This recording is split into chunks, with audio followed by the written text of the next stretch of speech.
Hello.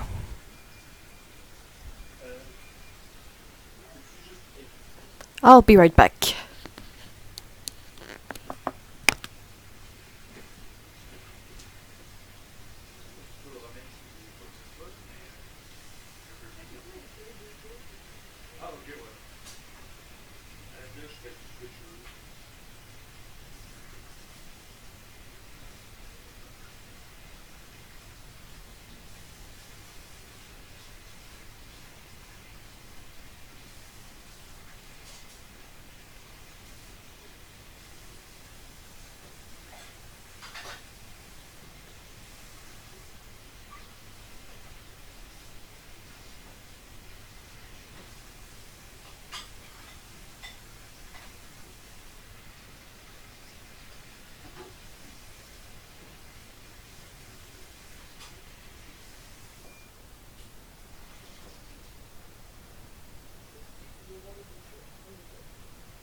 T'as encore besoin de moi?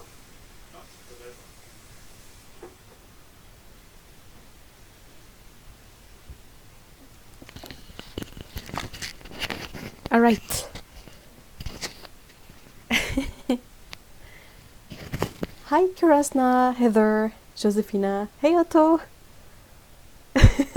Hi, Ashley, Tsukaboo, and Lee. Hi, everyone.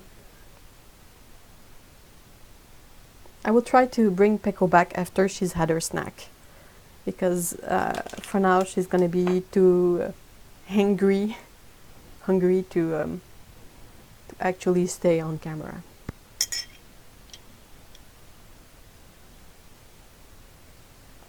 Hi, Alina.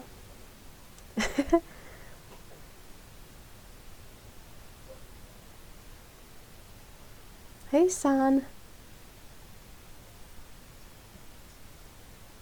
Probably said that wrong. I'm really sorry. How is everyone today? I hope you guys had a great week.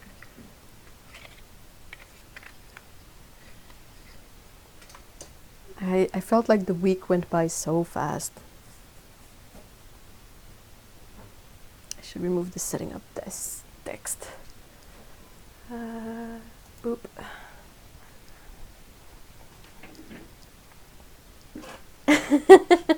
No, that's true. Angry cats do not make good video subjects. Nope.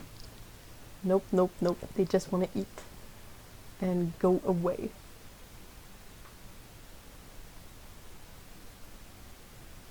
Oh yeah, I was really busy with videos and all that kind of stuff, and like even yesterday I felt like it was not Friday. I was like, I was talking as if it was gonna be a weekday today too, and then I realized no, this is the weekend, and I was like, oh, it's already live stream time. Wow. It went by so fast. A sunburned. Oh no. Set up with my twisted ankle. Do you think it's gonna recover fast? Like, what kind of a twist are we talking about here? A really bad one? A minor one? I'm gonna touch wood on that, but I'm sort of fortunate in that I have good meaty ankles. And it has happened a couple of times that, you know, you walk and your feet just flip, and you walk on the flip, and then I could keep walking, and I'm usually fine with my ankles. But yeah, I realized that it's definitely not everyone's cases.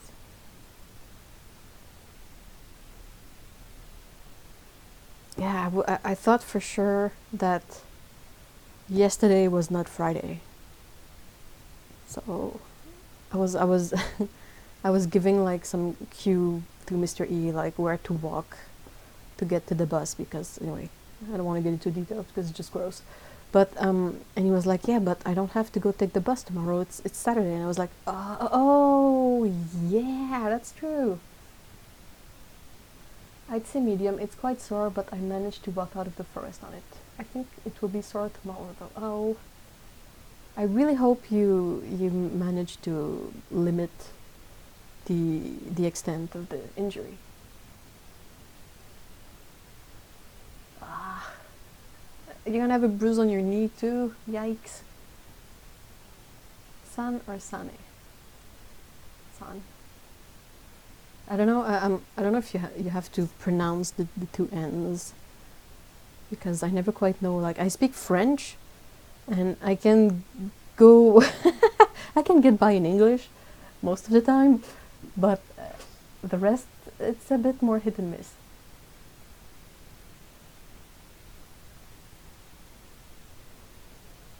I only just got rid of my last big bruise on the same knee. Oh no.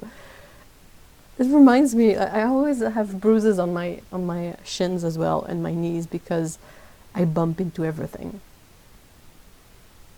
I think it's a running joke at this point. I just bump into things. So I have like scratches and bruises and they take forever to heal too. I don't know why, but if I have scratches on my legs, they just take months to heal. Oh, oh, oh. Oh. Allô? Viens-tu faire ton show? Brourou. Mais non, va-t'en pas. Okay, I gotta go get Pico. Hold on.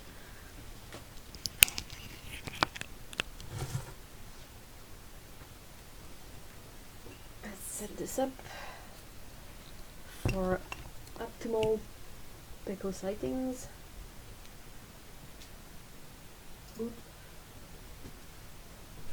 You mon lapin.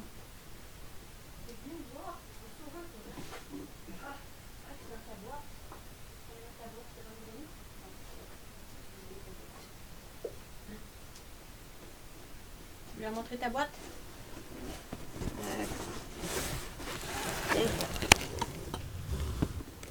I think she really wanted to showcase her box. There you go. Comment tu dis ça? Pouf. Pouf. Hey, Bishop Pico.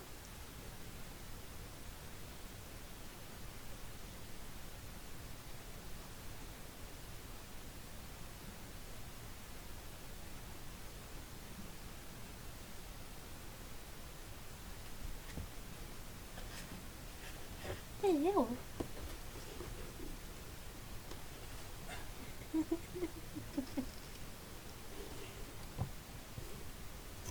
Box scan. Make this work. Oh, yes.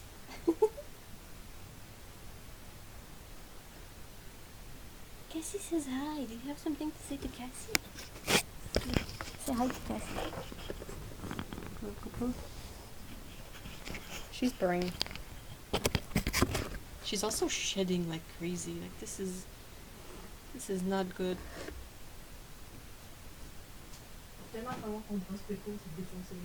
Je la regarde puis une fois dans les poils là. Hello. She's super happy. Maybe I should.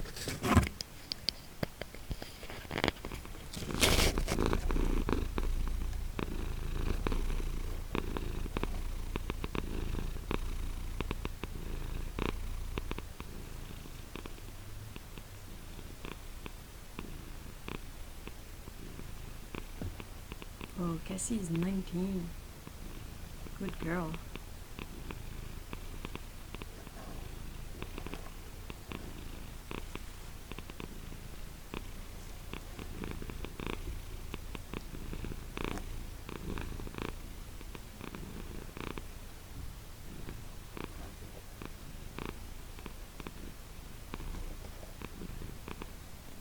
Qu'est-ce qui se passe? What's up? What's up? Nothing's up, Pickle. Yeah, we get the we call them tumble furs. When you have a ball of cat hair that just tumbles on the ground. I always think it's a scutigera.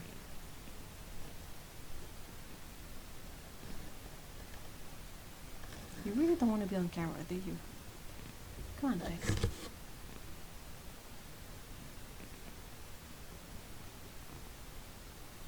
Peko is a really happy cat. As long as she has food and scritches, she's pretty much good. Food is the most important. She always purrs before and after eating, which is really cute. Hmm?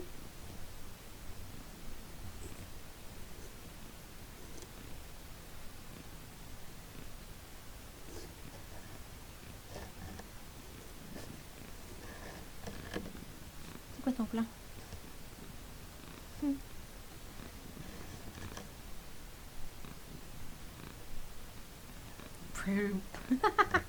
Priority one nuns, definitely. Oh my gosh, this one is really into a dry food. Dry food is the best. How much does Peko weigh? She's about 10 pounds, which is an okay weight for a tiny kitty lady. They're not very big. Both cats weigh about 10 pounds. Each, of course.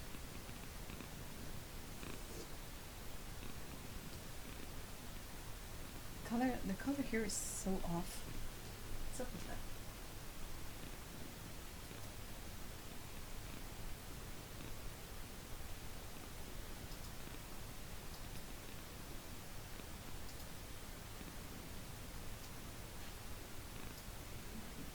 I apologize for the fidgeting with the settings. If you are, oh, don't look away.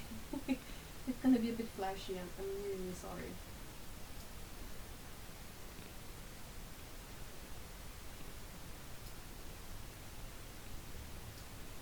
Oh, good for me.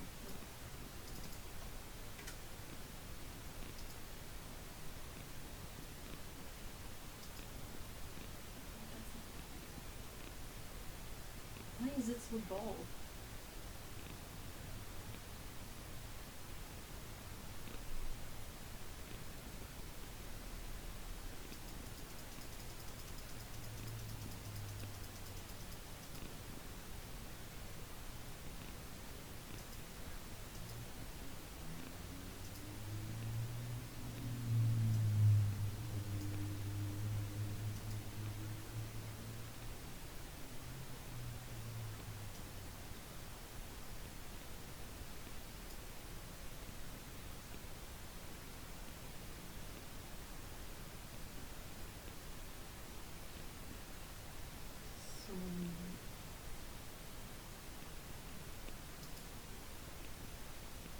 Yeah, that's gross.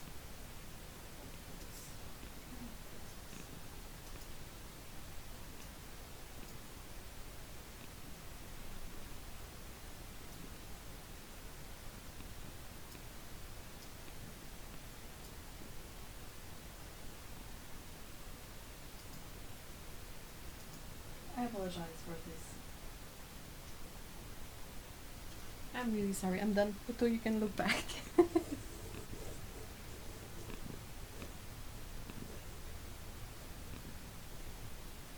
Shedding season every season. I agree. Hey, Lana. Hi. Yeah, 5-6 pounds. That's really tiny.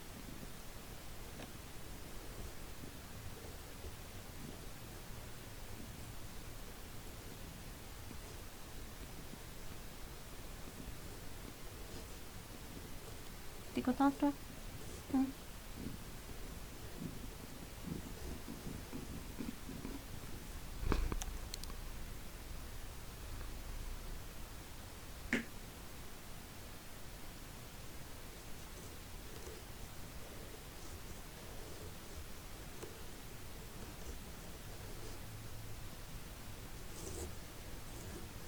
Oui, t'es contente. T'es toute contente. Hmm?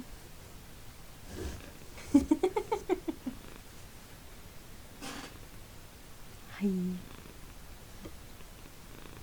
18 pounds, whoa.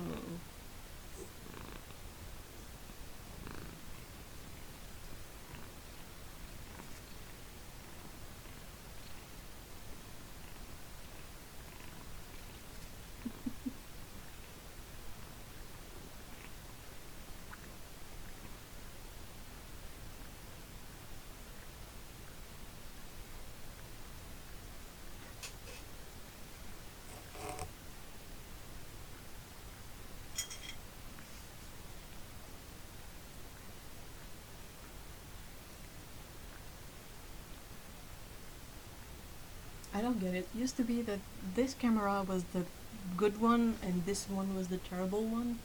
And now this one seems to have better colors than this one, and I have no idea why. I didn't change anything.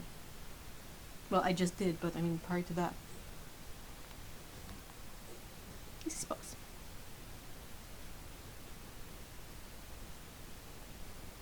Quoi tu penses, Pico? Bled.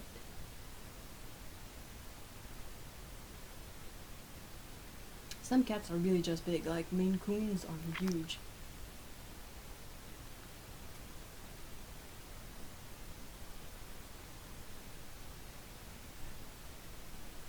Look, look, you can see my big mug over here. This one and this one.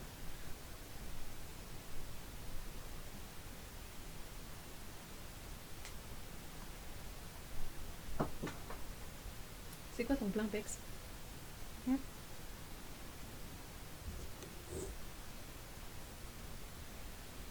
Chose?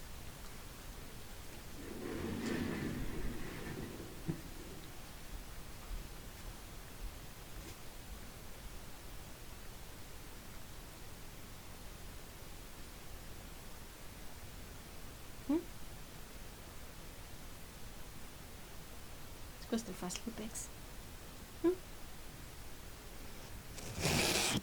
Okay, I'll try to set her up for the cat cam.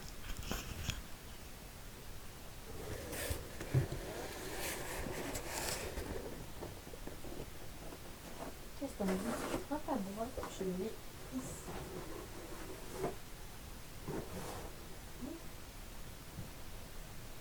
Pas pire, ça? Du potentiel?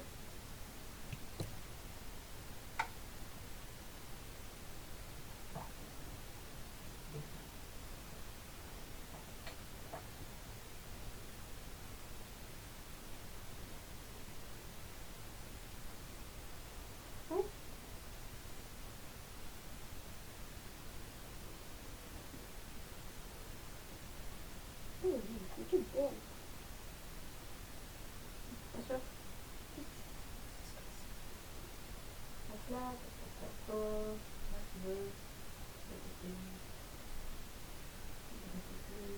ah, she licked my finger.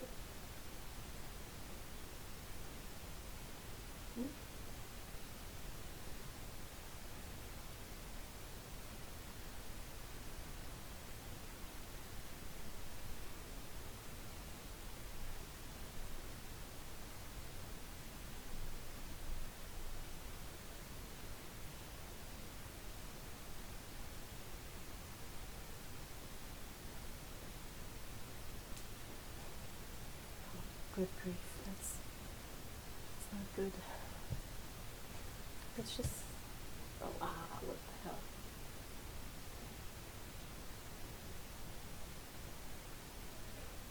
I'm gonna try fixing the camera again, so look away.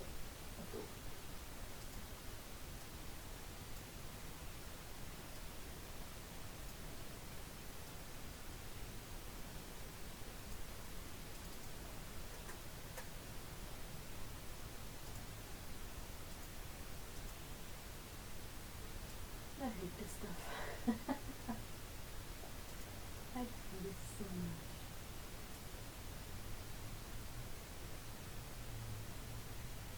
Color is so wrong.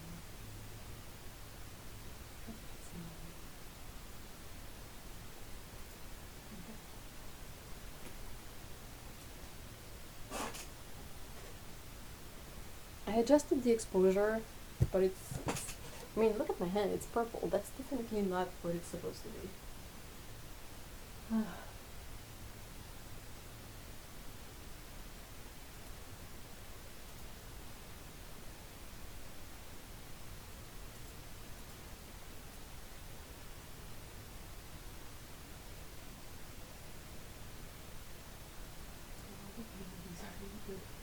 is this one?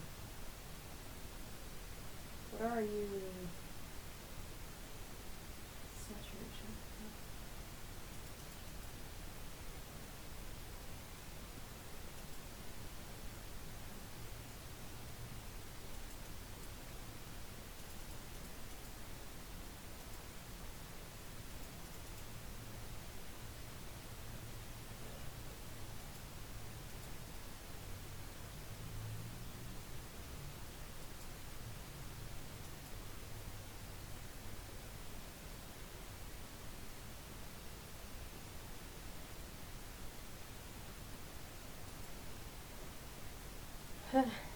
Well, I tried.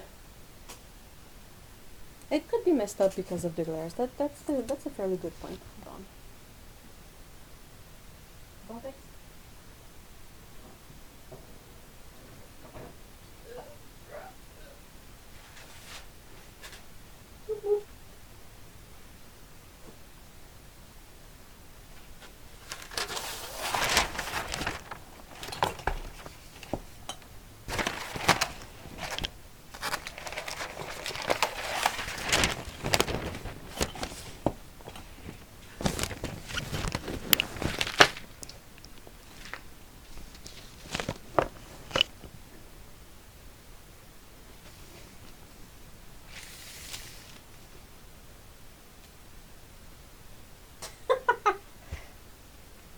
Yeah, well, okay. Oh.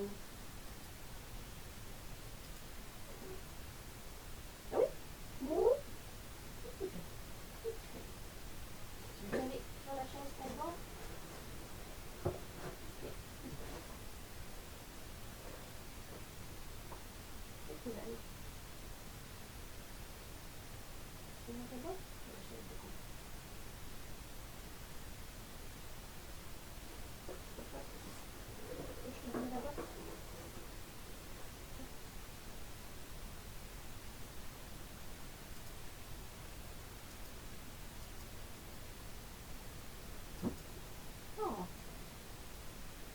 no bicycle.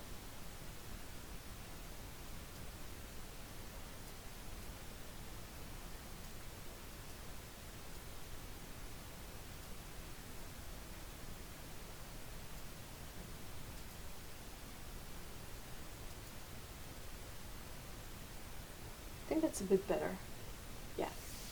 Good. Good point, Otto, about the glares being what's messing it up. Seems to be better now. The the mic is full of pickle hairs. Like a lot of them.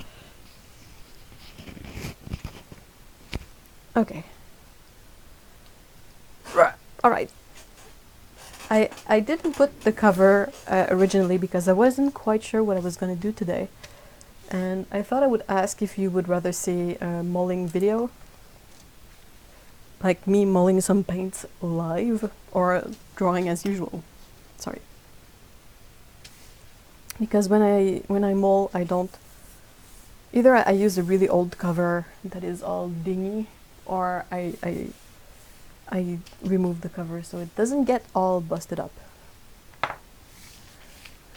I call them covers, but it's basically just tracing paper.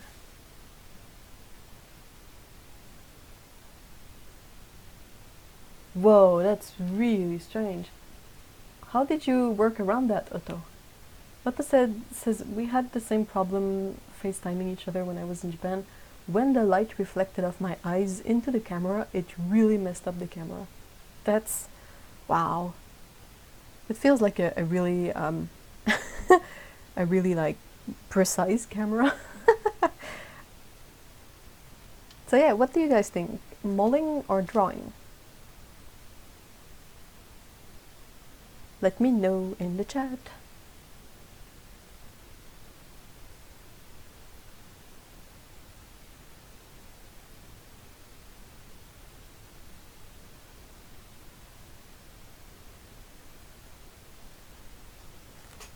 And I'm gonna drink some tea in the meantime.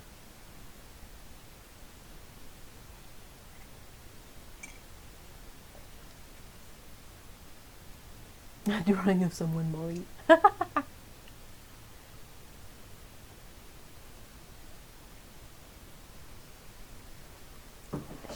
Keep a tally.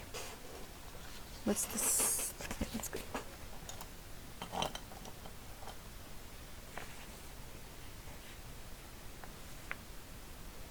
Moving.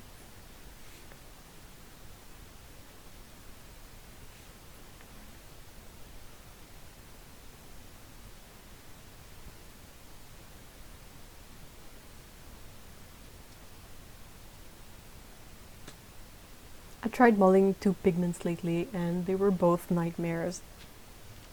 So I'm a bit grumpy about that. I have the swatches here. Yeah, this is not fun.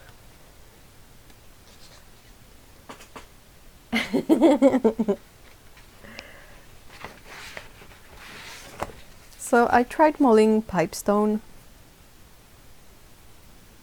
and I love the color, but it's really a pain in the ass pigment because it keeps these little clusters of pigment that are really hard to mold, and they eventually just rub off when you paint the swatch, and it's super annoying. It's not something that I super enjoy in my paints, but I love the colors. I was like, why?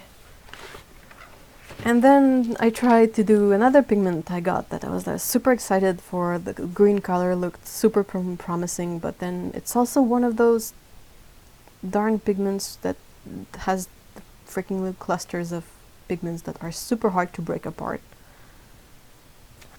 So this one, this one I sort of gave up faster and I put it in a jar and I will see what I do with it after that. Perhaps I need to re-prep my muller because it's gotten pretty soft, and maybe it needs to be roughened up a bit again so it does a better job at mulling. Okay, so painting. What do I feel like doing? Painting. Okay, it's gonna be a painting then. Yeah, that's good. I'm okay with it. I also got some just gonna show this super quickly, but I will post more about this. But I saw someone on Etsy. It's Soliloquy Leather, I think is the name. Yeah, so it's Soliloquy Leather. But the artisan, I think it's a lady, has started making watercolors too, and they have really nice like granulating colors that are super interesting. And they're Canadian too, so I felt like giving these two a try. And I will post pictures on Instagram because this was really fun. I want to use more of handmade paints, either mine or the ones I have from trades, from just purchases and that kind of stuff. That's my box of handmade paints, plus these. I have some more here, these 5s. Those are the ones I made myself. It's various degree of you can tell that some of them the pigment is a bit more pain in the ass, and some are perhaps older tries. And yeah, all kinds of attempts. It's really a difficult trade to master because you never really know how a paint is going to behave once it's dry in a pan, and then once it's dry for months, like what's going to happen then? Oh no, Neuron, don't sneak out. But yeah, I can do a painting with those. Turns out I just closed Neuron in the bathroom cabinet. Oh no! Oh. I did that with the cats when they were younger. Once I closed them in the kitchen cabinet with all the plastic containers. So we would hear meowing, and I was like, where is it coming from? There's a kitten somewhere. And Peko was stuck in the cabinet. And then once I think I closed Scout in the fridge. she went in the fridge and I didn't see her, and I closed the door, and I was like, wait, where's Scout? So I opened the the fridge and she came out.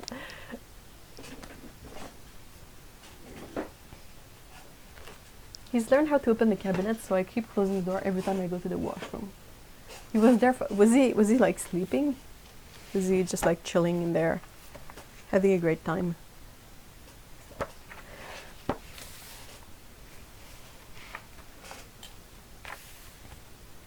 Being completely silent. Oh, that's silly. What's up with cats being silly, right?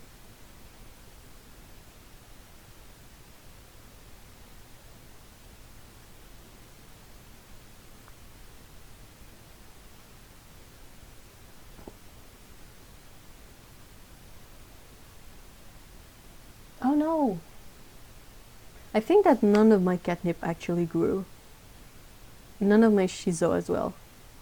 I thought some seedlings had promise, but they sort of stayed small, and it's been what? It's been a month? Nothing has grown, and I'm like, what? I have other seeds. I will maybe try sowing them again, but it's a bit late for that, so I don't know. I'm glad though, because last year I tried to I took some small chamomile from the park nearby, you know, the tiny one, like that has sort of leaves a bit like fennel, and it has tiny yellow flowers, and it's kind of really cute, and it smells so good. And I have really fond memories of that chamomile because it used to grow at the park where I spent a lot of time when I was younger. So, and it's sort of hard to find. I tried looking for seeds of it and I couldn't find any, so I decided to grab a few young plants from the park nearby because it grows there. And it was so hot last summer that they eventually dried out and died. But they've grown again this year, and I'm like, what? Awesome. Yeah, I think nothing has grown from the shiso and the catnip plants that I tried in May. Is it May already? Anyway, since then I've planted some cosmos flowers. They seem to be growing. Some bunny-tailed grass that seems to be growing as well. Planted some basil that seems to be possibly growing. Just started sprouting like teeny tiny leaves that I think are like basil. We'll see. But for everything else, I've had no luck. No freaking luck. So I still have seeds. I will try again, and I will perhaps pay closer attention to it, like keep watering it better or something, but I'm bummed. I'm really not good with that stuff. Oops. I want fresh catnip for my cats.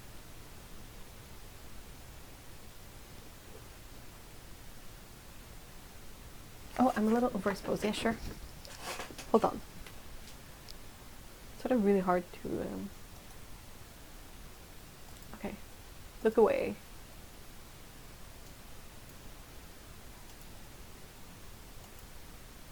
Yikes, that's gonna be so underexposed. Yeah. I hate the settings. Oh my gosh. Like you click just to adjust and it bumps like all the way to the other side of the thingy. Ah.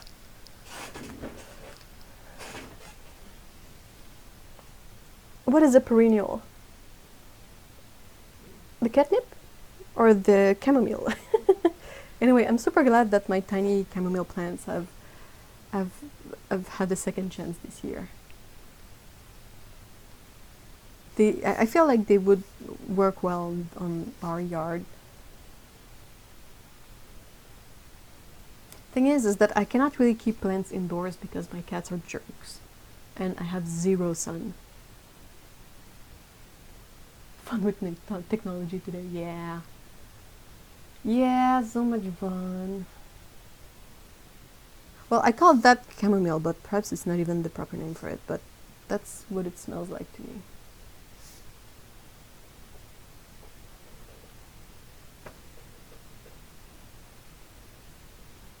Perennial grows back every year. Yeah, that's pretty cool. Like, I've seen that my garlic did that. There's a couple of plants that I've noticed that have sprouted again this year, and I'm like super happy.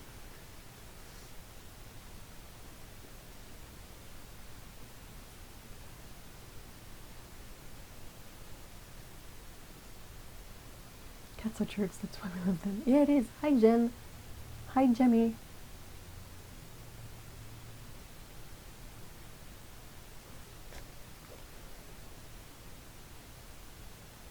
I will jinx myself, but I haven't seen Jerk Cat in a while. Oh, speaking of cat, I was taking a walk the other day, and at the place where I see, I don't know if you guys remember Catbutt, but Catbutt is basically the black cat that I saw. And the first time I took a pic, I only managed to snap a picture of its butt walking off, so I called him Catbutt. And I hadn't seen Catbutt in a while, and when I was taking a walk the other night, and I went by Catbutt's place, and there was a black cat there, which I don't know if it's Catbutt, could be another cat, because this black cat was super duper friendly, and usually Catbutt doesn't really care.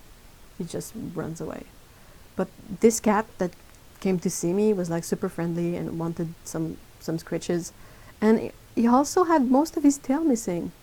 It didn't look gross, it didn't look like a wound, so I think it was probably something that was at least cleaned up by a vet or something, or some really old injury. But I wonder if it's Catbutt, and if Catbutt had an accident and lost his tail, which would explain why I hadn't seen Catbutt in a while.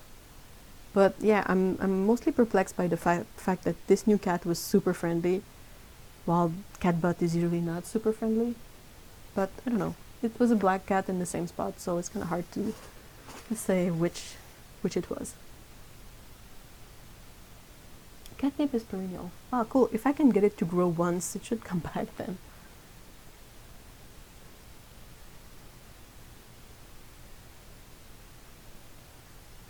Roman chamomile is perennial. The other kinds aren't, but they self-seed, so they come back anyway. Huh.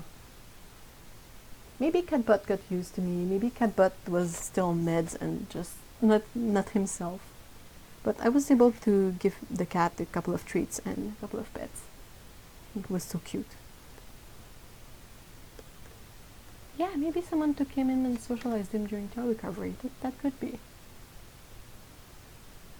I'm always super nervous when I see cats outside. I'm like, guys, it's dangerous. Don't stay out. Stay at least near a hiding spot or something. Don't go near the streets. Stress.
Yeah, exactly.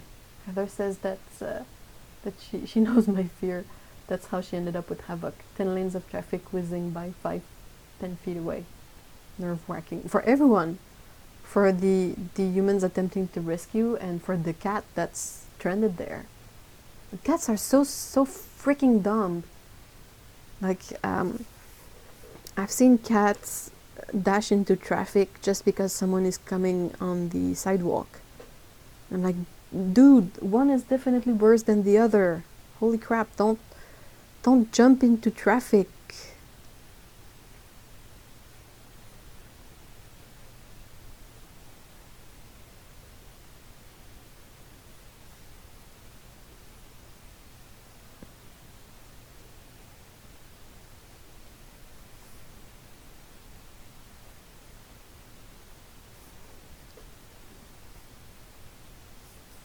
I was trying to imagine like cats at the pool and like how some cats enjoy water and some don't. So you could always have cat being jerks and splashing other cats who are like, no, how dare you throw water my way.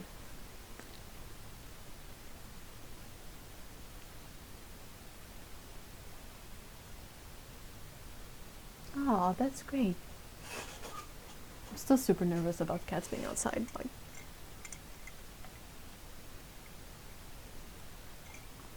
there's quite a few of them in this neighborhood, and I'm always nervous when I haven't seen them in a long while. Like, I hope you're fine.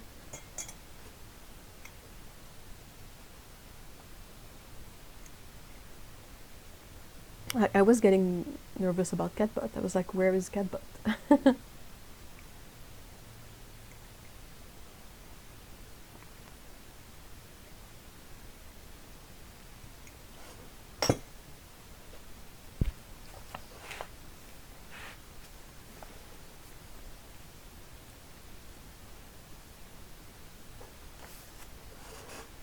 I'm trying to get back into running, so maybe I should draw running cats. I don't even like running.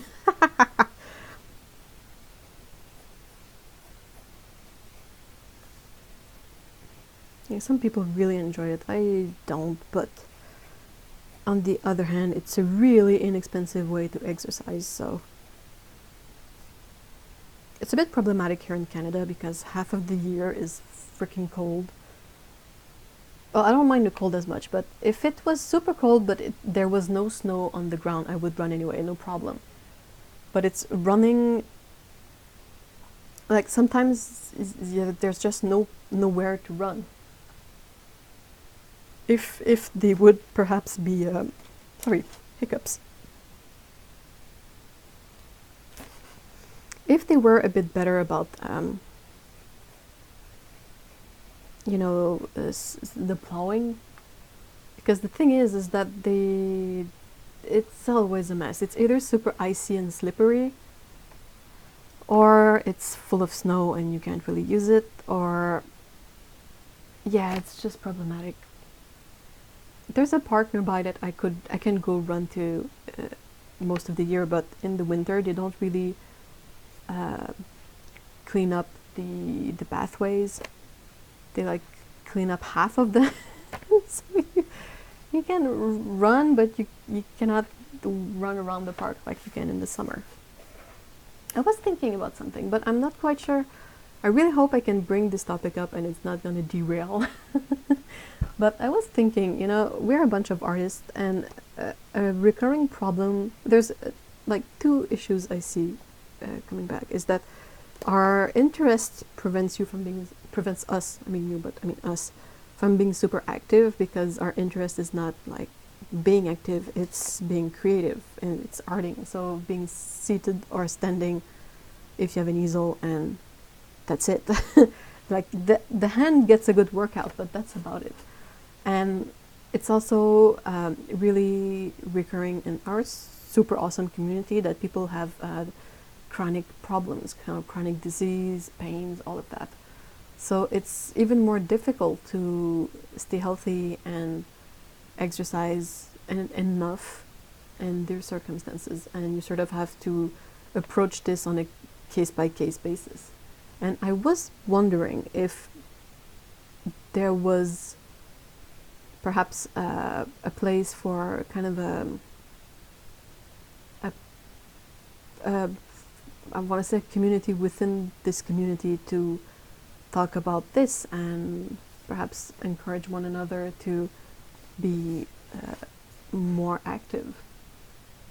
I was just, you know, thinking about this stuff. I used to be able to run, but that was when I was really much, much healthier. It's really difficult to sustain, I find. And like, I don't know, I see people running when it's 30 degrees. I'm like, you're insane. And there I am considering going back to doing the same. So I don't know. It's just, it doesn't cost anything, and you don't have to go to a gym. You just have to get your butt outside and get a good pair of sneakers.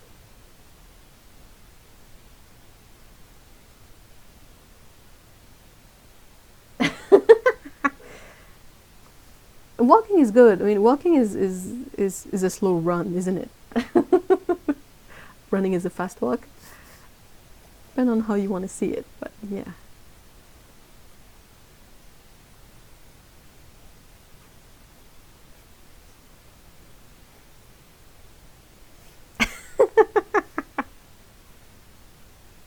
But I mean, it could be anything. It could just be like, say you sort of want to make an effort to walk 15 minutes every day. Well, that can be it. I mean, it's not about being super healthy, super better, super fit and everything. It's just about perhaps not being as stationary as or sedentary as one was before. Your feet sort of fell off. That's not good. That's really not good. One needs feet.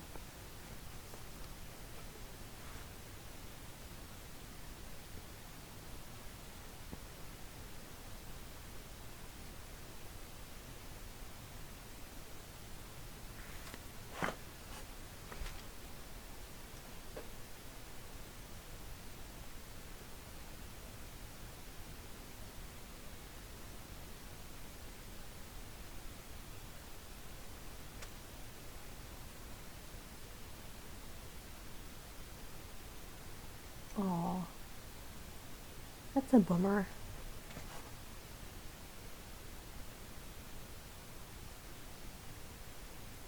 I also like to play my Nintendo Wii, maybe in one place, but at least. Oh yeah, well that's still a workout. That's good. I mean, like I said, it's just about like improving wherever you're at now by a bit. So it doesn't have to be like from 0 to 100%.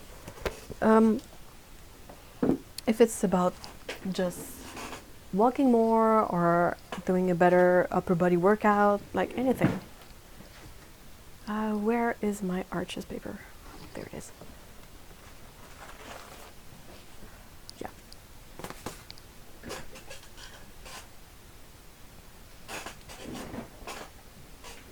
Oh wow, Jen, that sounds great. An inflatable kayak. 20 minutes from the ocean, a lake, or a trail. Oh, wow. I would love to hike more, definitely. I find it difficult, like, to just walk in the city. I do it anyway, but I have to have music, or because I'm like, I feel so dumb. I don't know. I feel like activity used to be something that was useful. Like, people would get in shape doing the things they had to do. Like, say you have to tend to a farm. Well, you get in super shape just carrying heavy stuff and doing all this physical work. And now it's sort of everything is so more technological oriented that I feel like we have to sort of invent pretext for exercise, and that's kind of a funny situation to be in.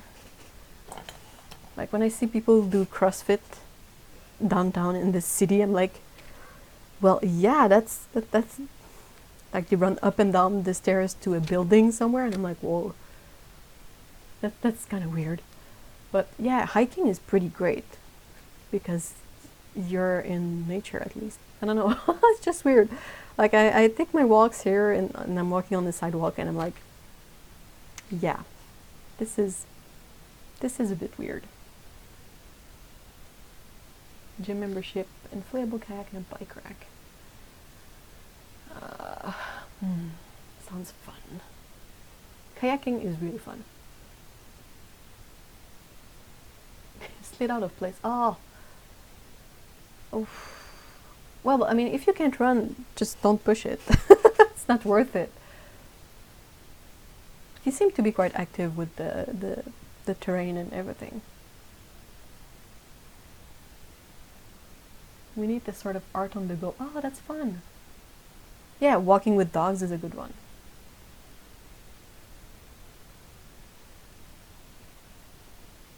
Huh. That's a fair point, Otto. Otto says I really need to start doing more cardio, though. I'm getting very aware that my grand died of a heart attack and my mom has a heart condition. I feel I should at least try. Well, if your doctor clears you for it, I guess, because I don't know if... Like, I'm not a doctor, so I don't know what I'm saying, but if exercise can improve it, that's awesome, but I don't know if it can sort of wear it out too. So, better not to push too hard. I don't know how hearts work.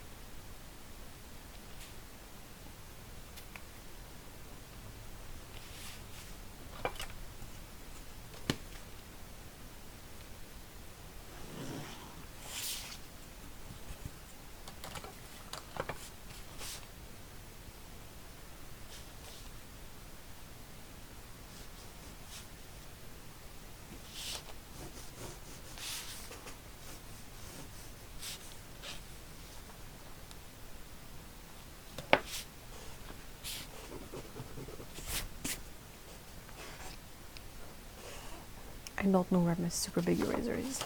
Crap. Just use this one.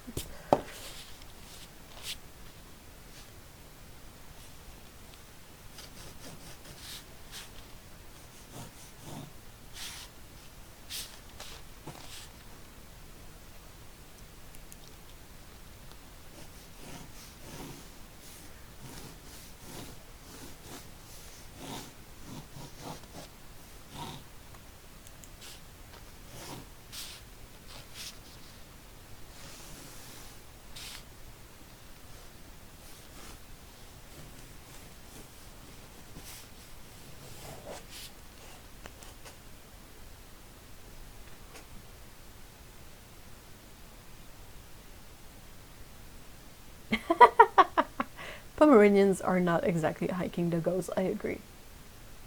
Oh man, now I am worried. Oh no, Otto!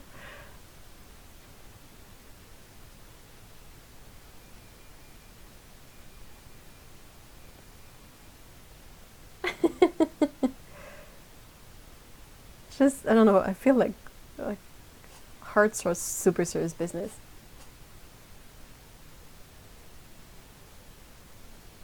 Definitely, if you keep walking, I think that's a really good thing.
want my huge eraser. Where is it?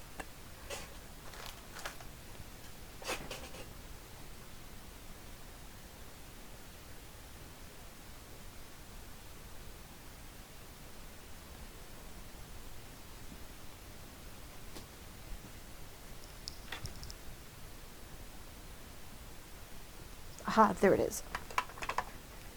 Found it. Okay, bio break. Hold on. I'm gonna go to the bathroom real quick, get some water for painting, get some water for drinking, and I'll be right back.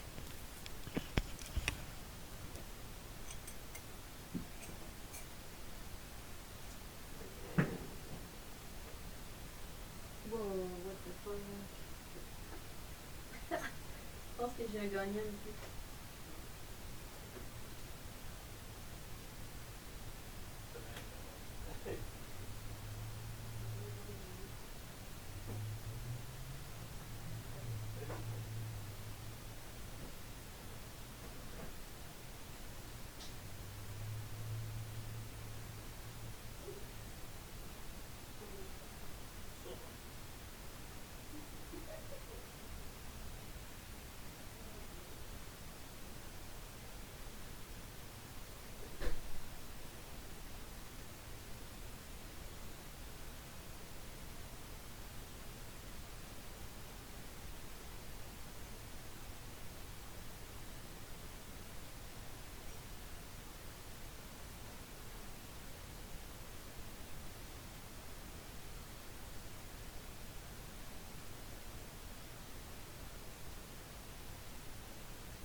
Okay, I'm back.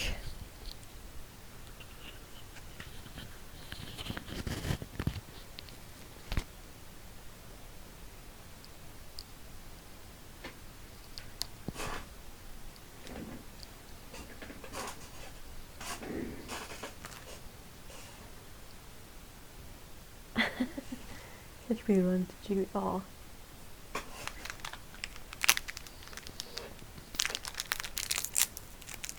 It's time for coffee candy. Hey, Serafina, hi.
My nose is super itchy now. Yay.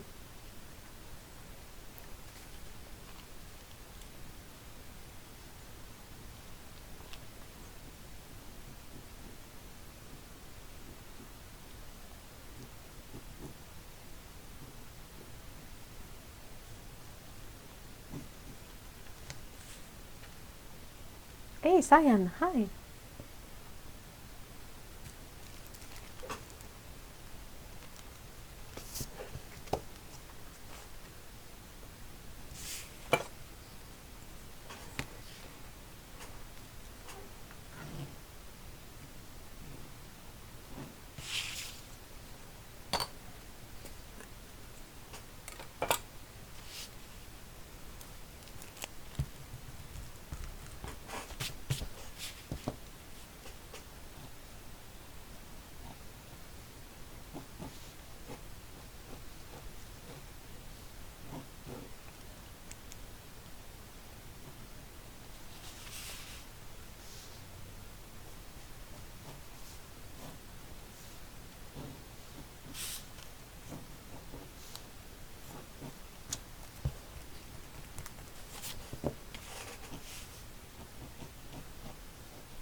Oh yeah, this is super handy.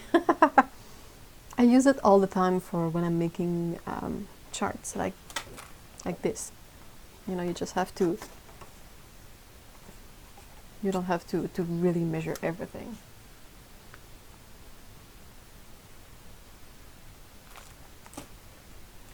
I would love some popcorn.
Luca has been waking up at 4 a.m. every morning. Ugh, why?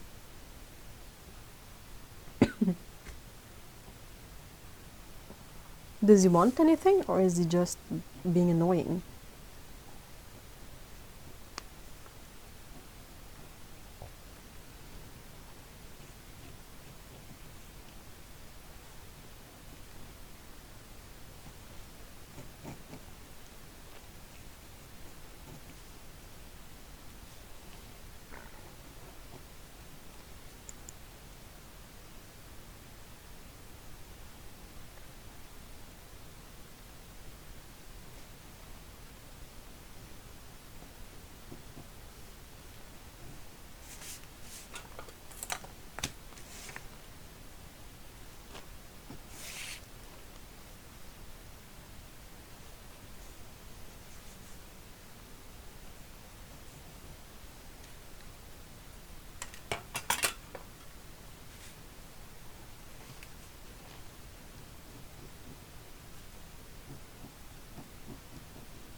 I am sorry about that.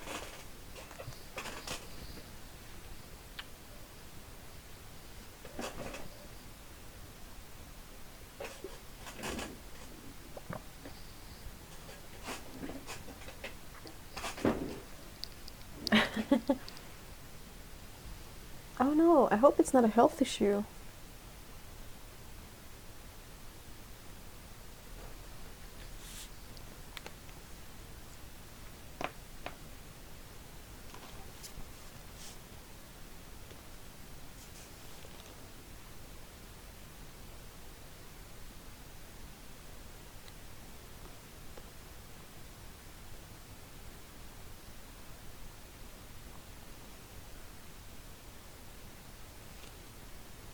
So what is everyone's plan for this weekend?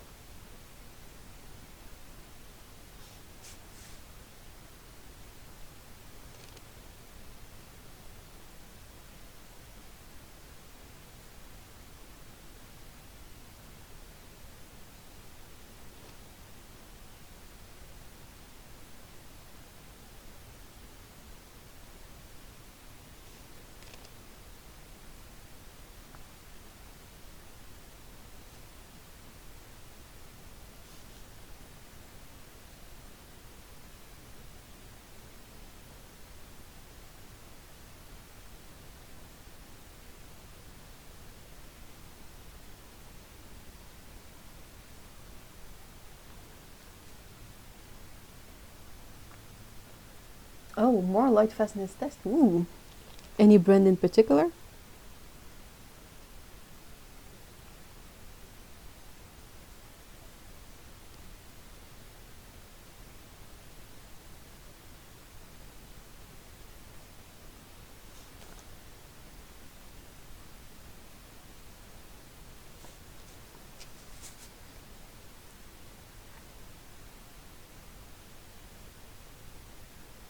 And play with Cassie the cat. Oh, is she?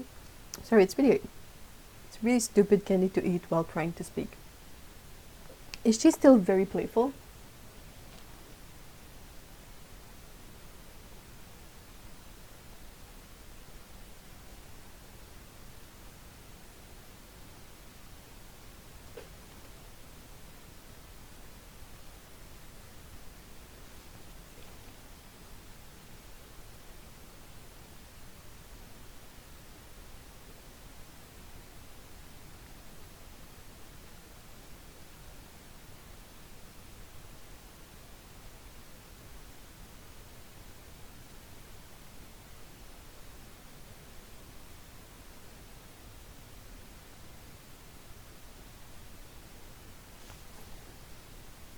No, she doesn't run after toys anymore, but she's been very cuddly. Aww.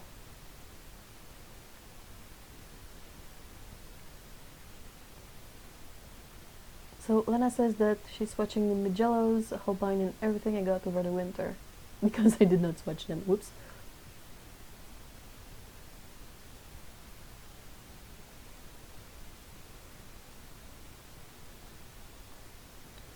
I'm going to be binging some shows on Hulu. Wow.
Oh wow, pastel piece.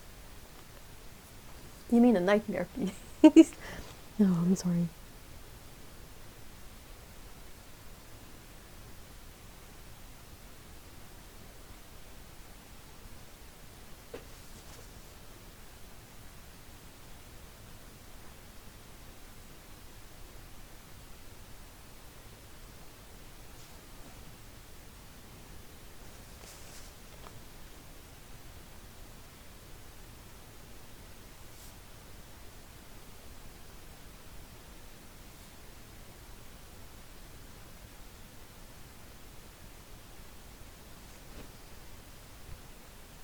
Pan pastels.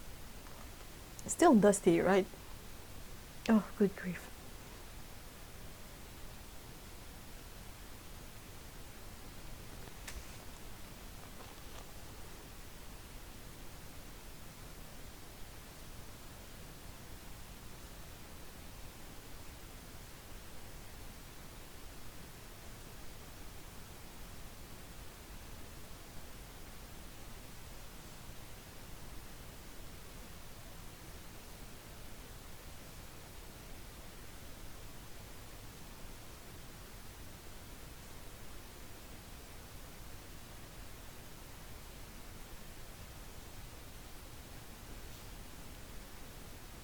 Not nearly as bad as regular stick pastels.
Everyone is pretty quiet today, me included.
It's nice that you're painting along in a way. That's fine.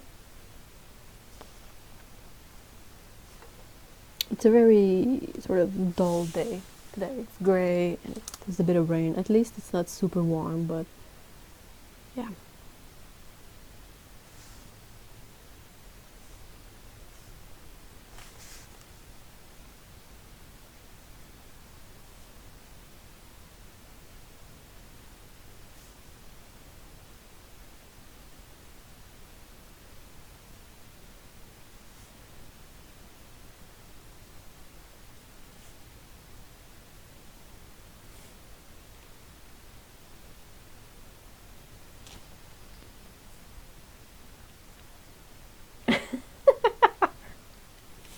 Yeah, the kitten is having his best day.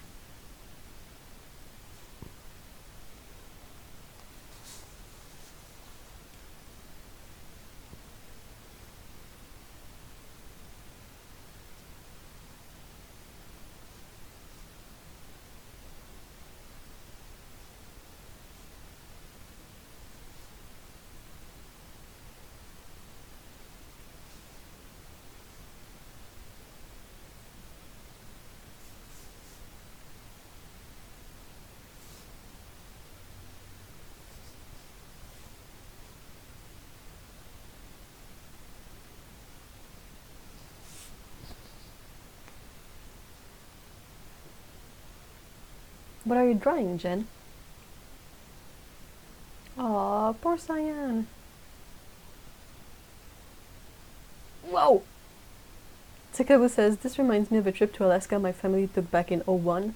Someone in the campground caught a 200-pound halibut and shared it with everyone. That's humongous. Wow. 200 pound. Oh my gosh. How did the fisherman even like pull it out of the water? That's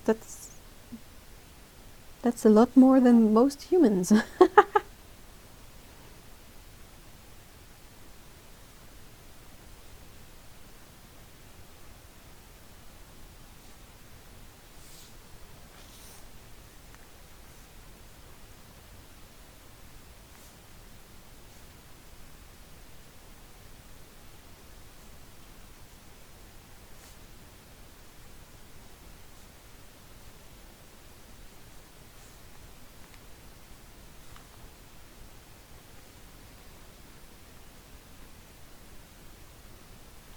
2 weeks off, Lana. Wow.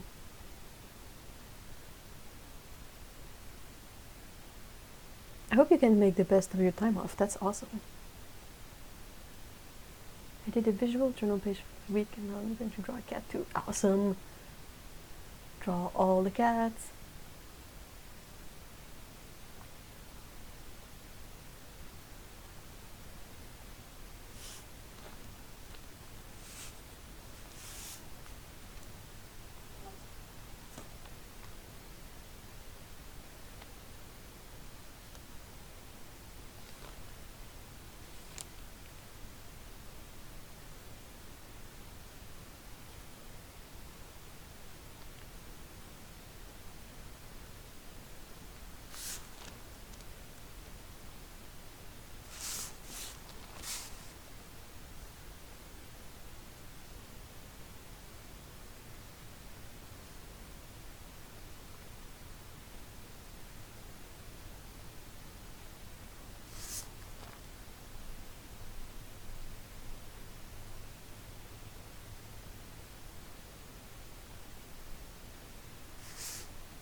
Just gonna wait for this to dry. Oh, 10 hours overwork. Oh, are you paid for the overtime, Cyan? I hope so.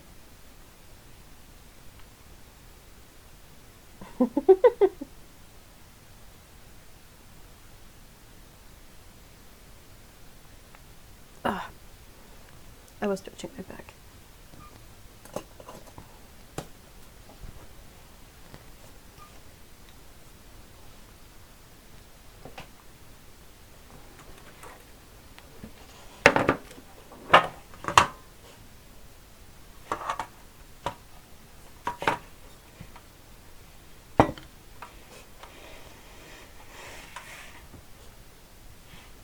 Yeah, I guess so.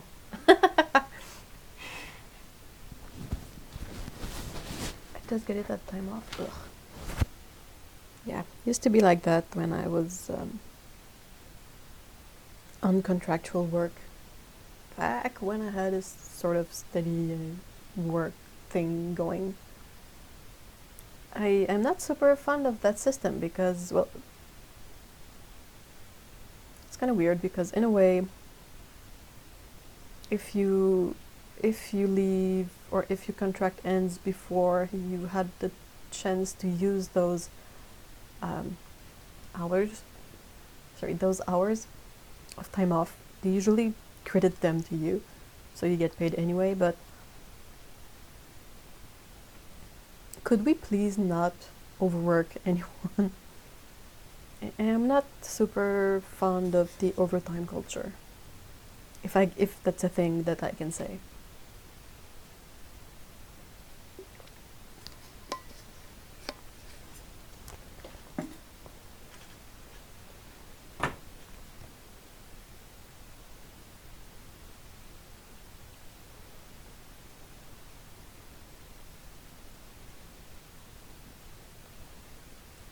Oh no, Cyan.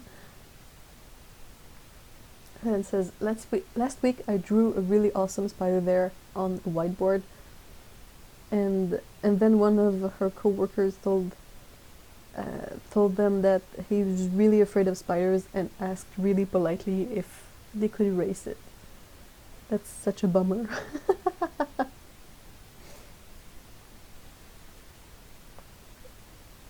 Stretching again. I'm crackly.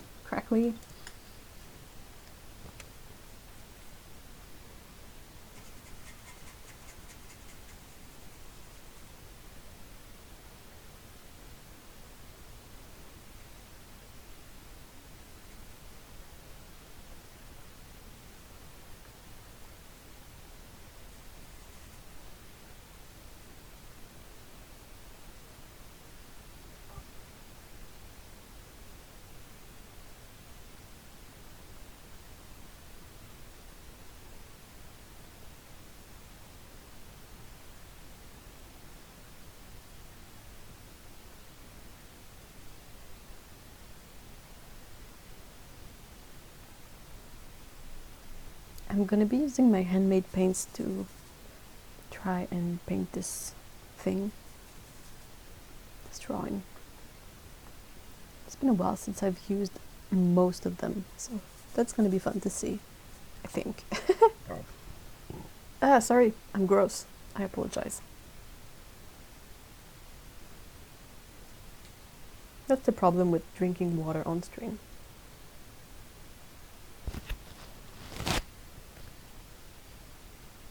Well, that's the thing, Cyan, that you shouldn't have to feel like you have to do overtime because you're the newest one in the team. Like, I understand why you feel like you have to do it, but that's sort of a thing in all jobs out there that I don't really enjoy. This fact that people feel like they have overtime to do. And then the employers don't even pay. I'm a bit less bothered by it if it's paid overtime, like right away. But if it's gonna be available as time off, can you just pay me my overtime? It's gonna be the same thing anyway. Except that you know really well that I do not have the liberty of taking time off, so just pay me my freaking money so at least I can buy something with it and feel a bit better. Okay? Alright, is this mostly dry? Yep. Seems to be good.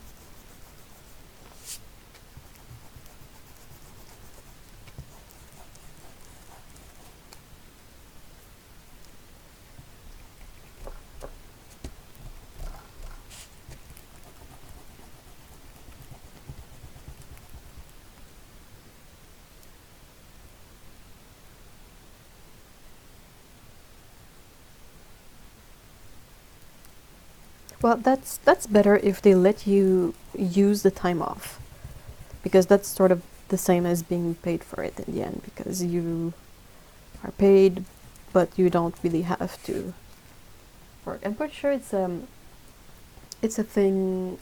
It's a really like financial thing.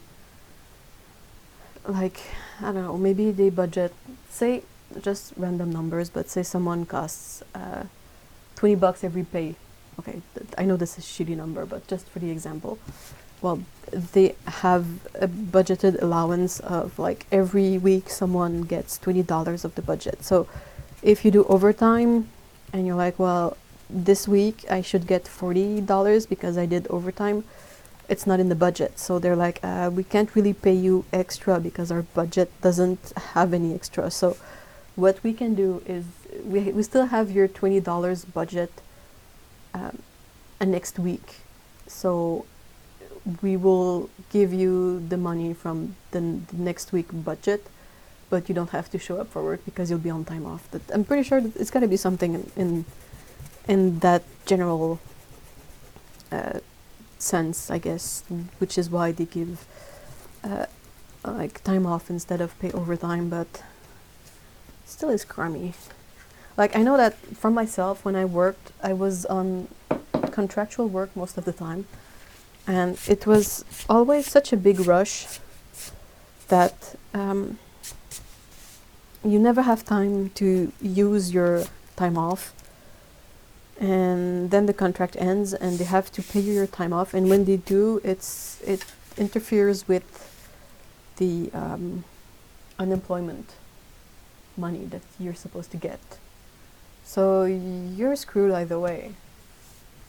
It's really a bummer. I really don't like how it's always like, you always feel like everything does its best to pay you as little as possible, which is so insulting when you work really hard at something and you really invest yourself in it, and you're like, I'm putting a lot of myself in your company, and it's not really something that means anything for me, but I put some effort in this stuff, and ultimately it's not serving me well anyway.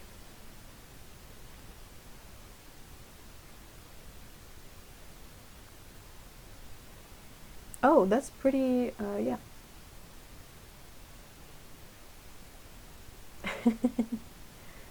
Yeah, I don't know. Some jobs are definitely like have better benefits than others.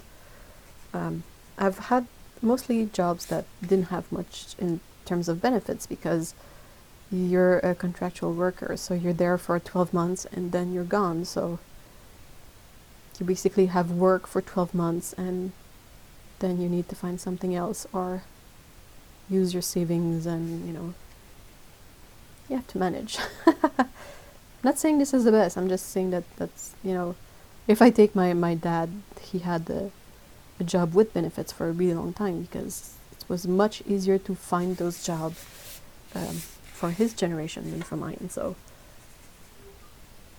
like people who have pensions and all of that, I'm like, bench what? You mean savings, right? You mean the money I put aside for when I'm gonna be old and way too old to draw. Anyway, this super depressing rant is brought to you by me.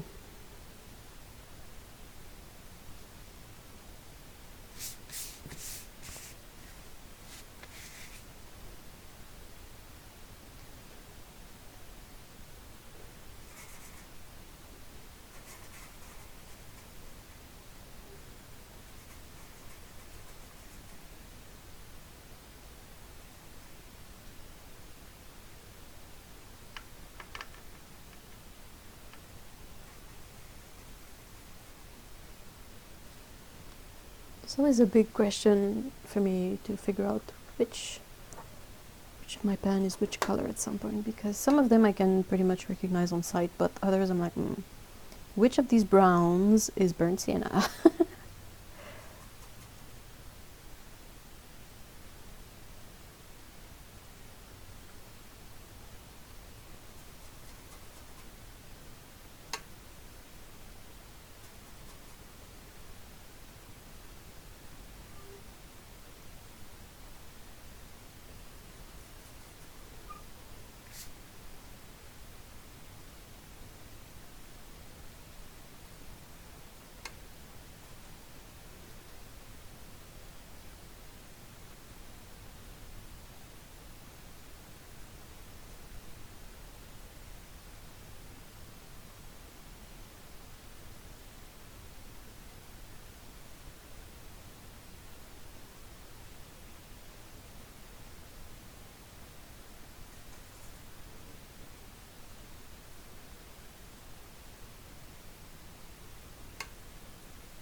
I did the thing that I always do.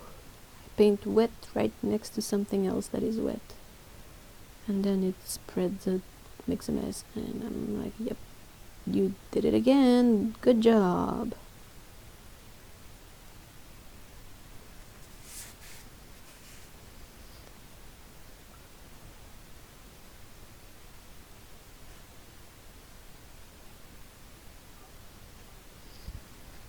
Like, what is this? What is this? Mars Black. I think my Mars Black is kind of crappy. Like, just that it's a weird one in that it tends to, as it ages, it's like the top becomes super hard. Like, it's dry, so it cannot really move, but I always feel like the binder gets to the top and makes like this crusts on top of the color. And if you can get through that, the color is really nice on it. Like, the painting works well, but the paint works well, sorry. But I've had this issue with manganese violet and freaking Mars Black. I'm like, why? I don't get it. You should not be doing this. Definitely not.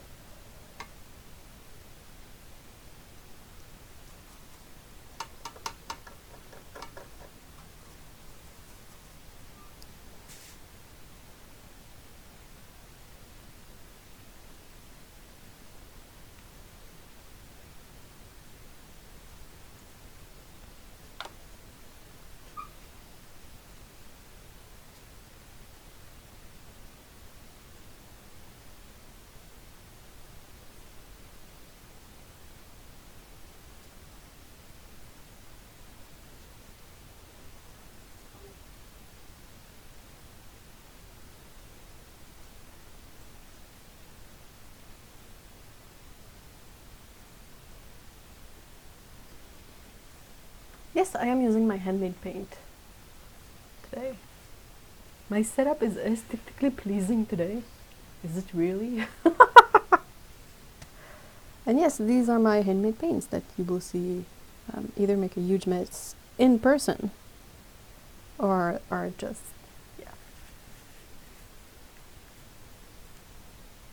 Yeah, that's the thing. It's kind of weird, like with the manganese violet I made and the Mars Black, you sort of have to scrape the top to get to the color, which is weird. I was like, okay, why?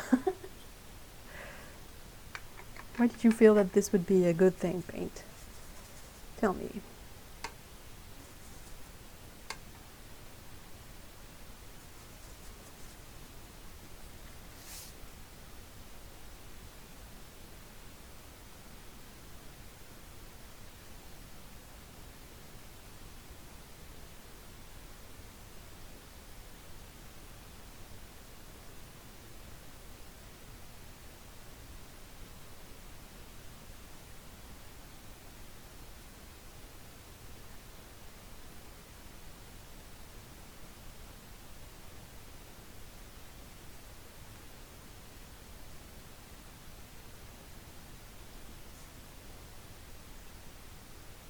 I'm using a size 10 Skoda Ultimo at the moment.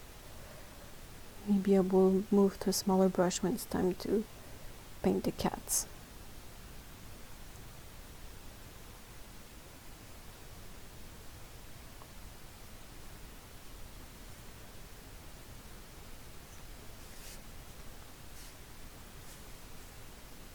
What are the pastel blues of your handmade paints? Oh, I'm glad you like it, Lana. I have a bunch of weird pastel colors. I say weird because I would say I would mold Prussian blue, and then there would be like Prussian blue tends to really stain the slab, the glass slab from molding. So I would do a batch of white paint on top, so the blue would give a tint to the white, and it would create this pastel blue. But it's not exactly like a known mix. So I have a couple of those that either were made with paints that turned out to be kind of a fail, but that I know I could salvage by putting a tiny amount of in a white base. So I made most of these except for this one. This one was on purpose. And so yeah, I got a bunch of like light green, light blue colors that were made with leftovers, if you will.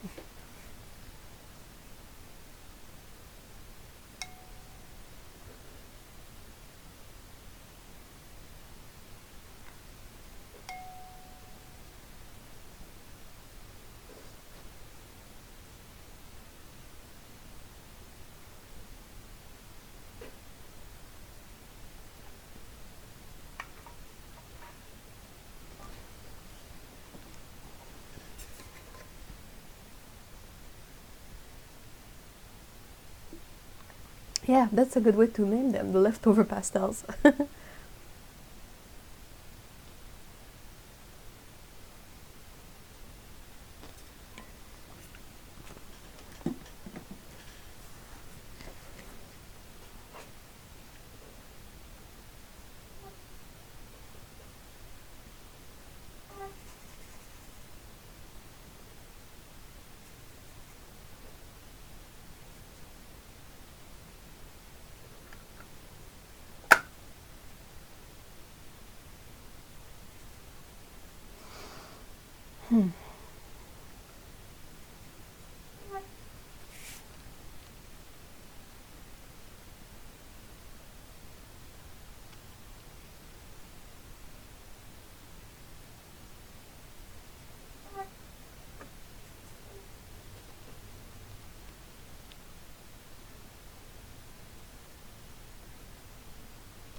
You will test my handmade paints for light fastness. That's gonna be fun to see. I did a test with a couple of the first colors I made, but I have to rely on friends for the test. So, like, I gave them a swatch sheet of a couple of like 12 first colors I did, but I did many more than 12. So, I'm fairly confident that most of them will be light fast, but like except some colors like indigo and Prussian blue that are known to not be light fast. Like I don't have any expectations with those, but for the rest, I think it should be fairly consistent, right? Right?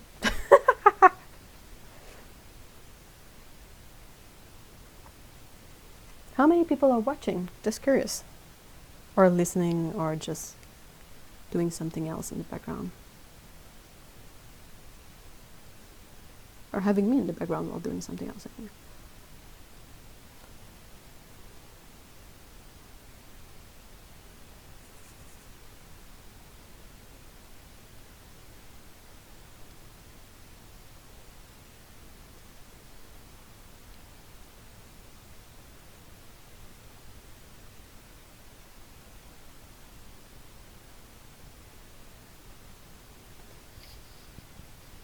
Phone says 18. That's nice. Thanks, Jen. Yeah, true indigo is never light fast, but it's beautiful though. Such a nice color.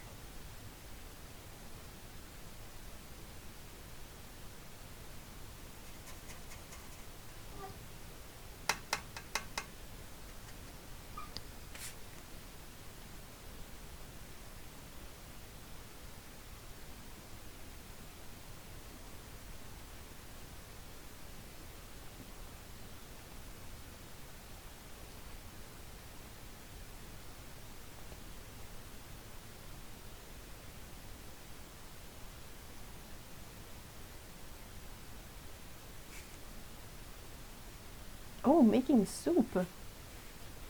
Ooh. Ooh.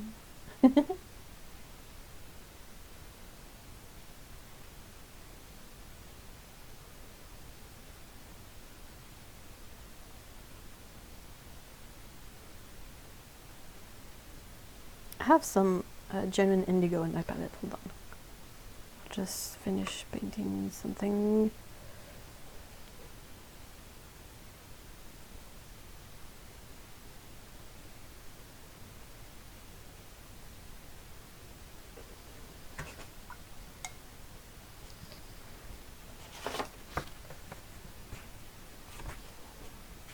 I hope it's gonna re-wet relatively well. It's been a while. Yeah, that's good. That's fair enough. Yeah, that's a really nice blue. It's a bit of a shame that it's not lies fast, but that's fine. And you don't have to, you know, put everything in the light. Or I think there's UV glass that can be used too. That is pretty neat.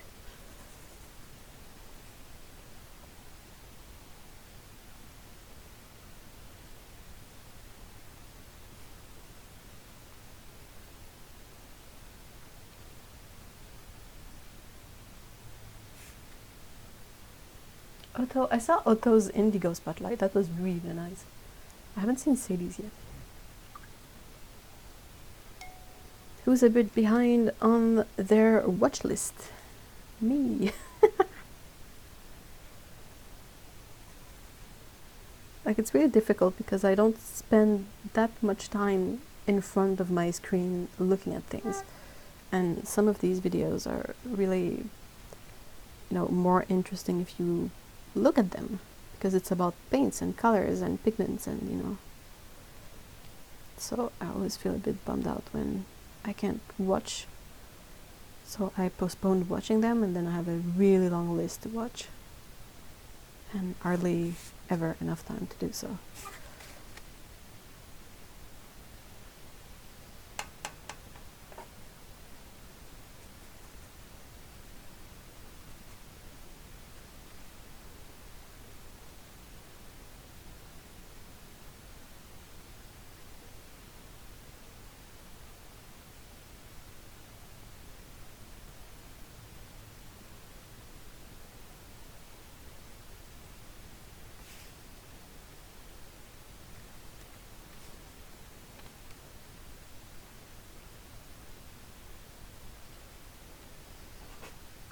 YouTube backlog. That's a really good name for it, Cyan.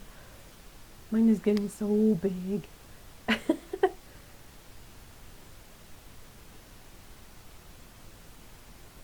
Oh, Steam Library backlog. What are games? Haven't played the game in a fairly long while. Well, excluding like phone games, because those are fairly non-committal, and you can like, I can easily scavenge like 15 minutes here and there to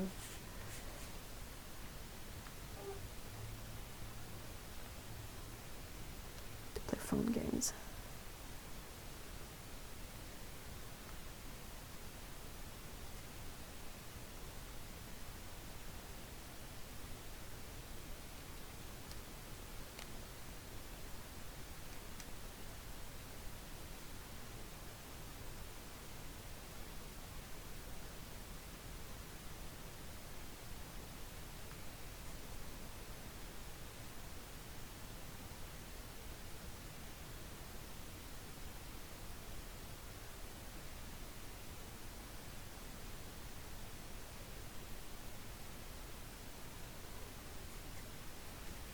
$600 games, what?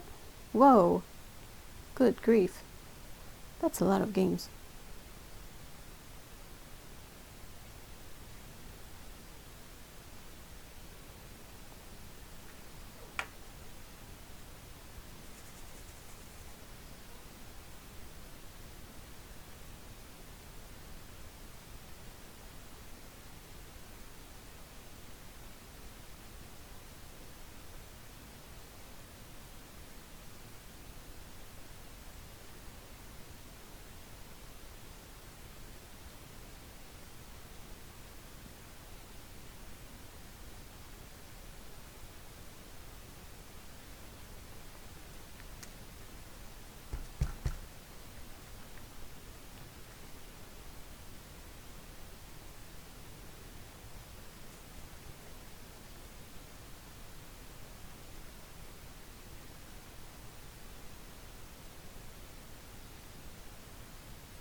I am using Chromaxide Green, and I love it.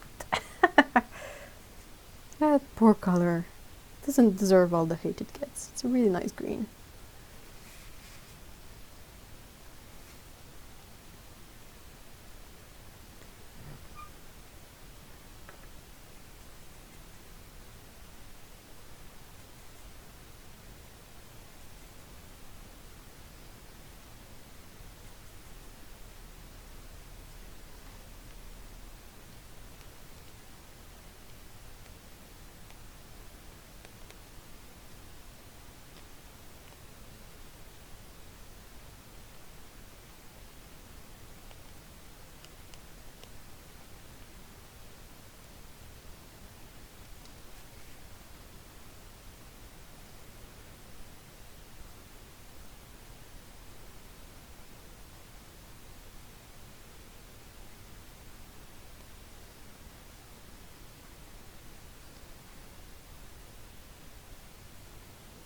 I'm a bit baffled by the fact that we're already in June.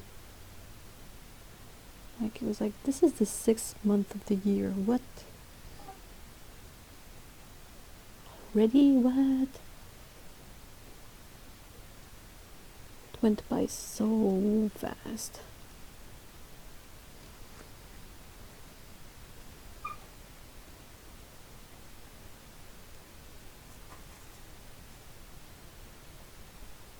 Not exactly ready for June. I'm not looking forward to the summer, to be honest, because it's always super warm and I'm like, blah.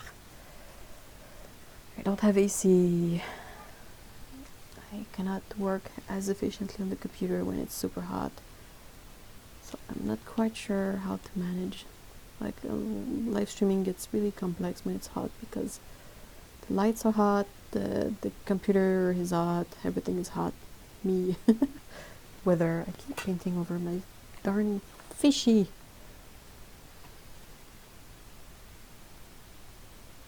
But yeah, so yeah. It's full of people on vacation. Kids everywhere. No.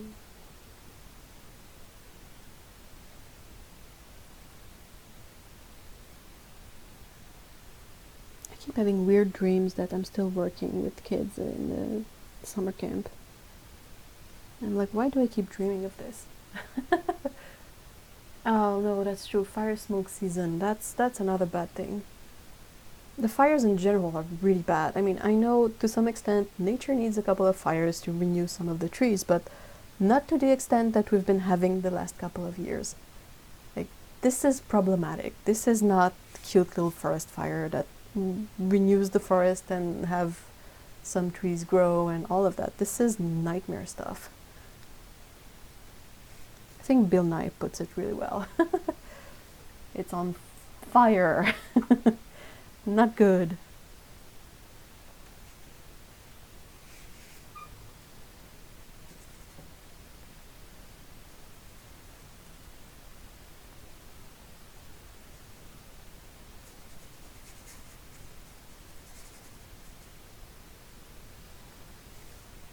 We are not in a very like fire smoke hazard region, but I mean, it's still terrifying to read about this stuff. Like, they just can't stop it. It is literally unstoppable. The fire roams and basically gives us the bird, flips us the bird, gives us the finger anyway. Does its fire thing and is just like, what? Is that your house? Don't care. Poof. Gone. Oh, that's a good idea. What do you do with the pets when that happens? Do you, because you can't really put the mask on the pets, that's really complex, so do you put them in a room somewhere? Oh yes, Cyan, go get some rest, by all means. I hope you feel better soon, you can get some sleep, and that Ruka will also be better soon and stop waking you up at 4 a.m. That's not good.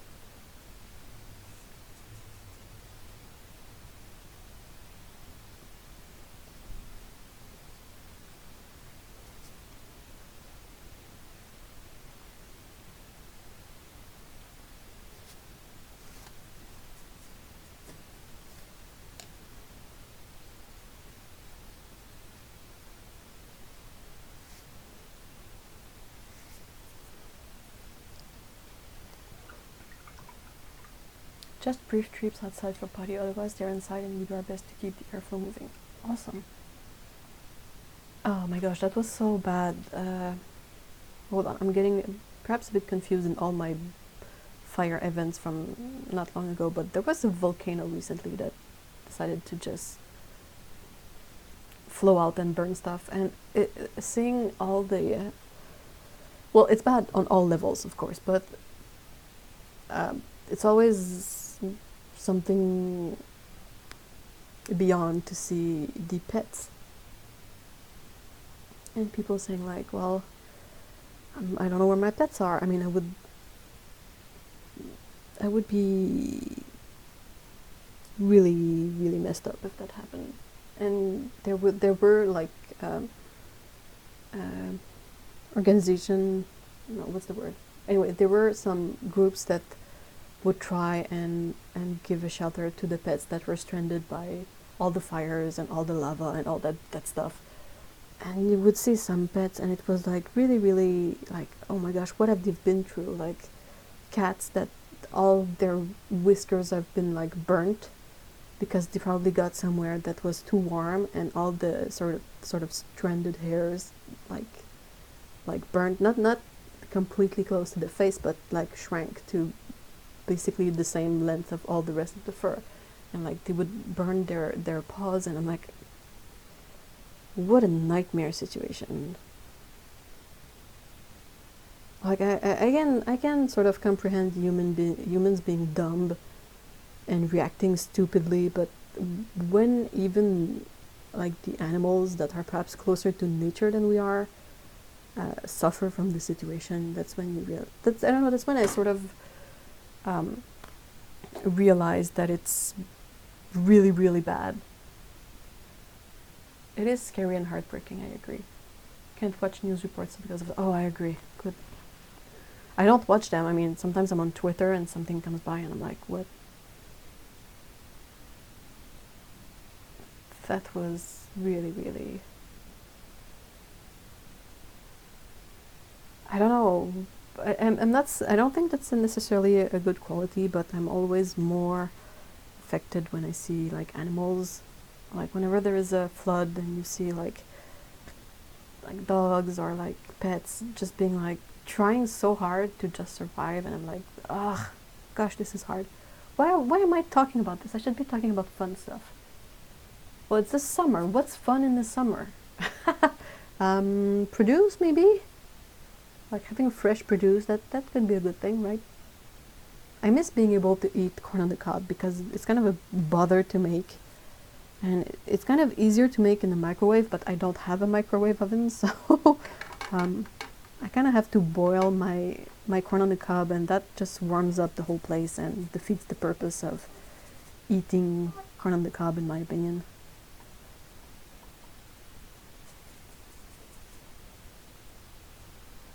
We plan on visiting our farmer's market when Mom comes back. Oh, that's so cool. If I could, if this city was perhaps a bit more like friendly with driving in a way. Not that driving is cool, but it's like when you go to the farmer's market and you bring back like 40 pounds of produce and stuff, you don't really want to commute, maybe. And it doesn't really fit on my bike. Not that my bike is ready to go out in at all. I mean, the tires are flat and it's full of cobwebs and everything, but like it's more difficult to bring back all this good food, because especially like I know someone who works there, so whenever I go to the farmer's market and they work, they like give me a bunch of stuff, like, oh hey, you need like 20 head of lettuce, there you go, and 2 watermelons, there you go, and a bunch of zucchini, there you go, and I'm like, that's pretty awesome, but oh my gosh, there's only 2 of us, and like I'm a small person, I'm not supposed to eat that much, though. I mean, veggies is definitely not the problem, though. But yeah, so it's always hilarious. Like when the person gives me the watermelon, that's always when I laugh, because I'm like, I have to commute back home, and it's like a 30-minute commute in all, because I have to take the subway, then take the bus and walk, and I'm like, I'm super excited, but at the same time I'm like, yikes! Now I have to haul all of this stuff back. That's gonna be an adventure. Yeah, you practically need a truck, I agree. Like a small one. And this city is not one that is super nice to bikes, so like I could, if I were to have a trailer on my bike, I wouldn't feel safe leaving it with in the bike rack with everything else. Like I feel like the chance of it being stolen or messed up would be still fairly high, which sucks. I used to bike a whole lot more before moving to this city here because the city I was in before was more tame in a way. Like you still had to lock your bikes, but it wasn't as bad. And also the farmers market was within walking distance of my parents' home back then. So that was pretty neat. Oh, awesome. Say hi to Dante for me. Good doggo.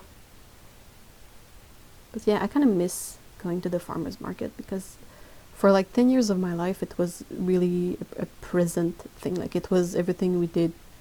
In the summer we would always go get like bell peppers and cucumbers and corn on the cob, and you know, all the food, all the produce came from there mostly. And now I'm like, I have to do with whatever's at the grocery store, and sometimes it's just depressing. You're like, it's either super duper pricey and you're like, why the muck is this thing so pricey?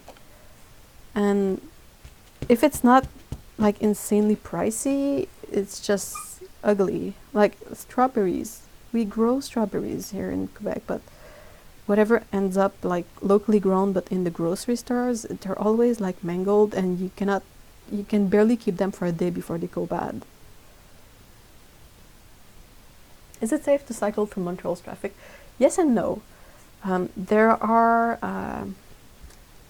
I don't know what's it called in English, but you know, when the bike lanes, maybe, like they have like lanes specifically for mostly bikes, but there's still a lot of intersection and roads to cross. So if you are careless, like a lot of drivers and bikers in Montreal, a lot of them, they don't stop at the intersections, or they don't, you know, they're not careful, they don't look before crossing, and that kind of stupid nonsense. And yeah, so I don't know about safe, but it's also really annoying because you have to stop often.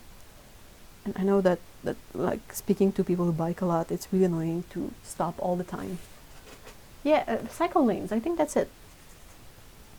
Like you have space for the cars, and then you have like really narrow lanes for bikes. I say bikes, but it's bicycles. I don't know if bikes are like the motorized kind necessarily.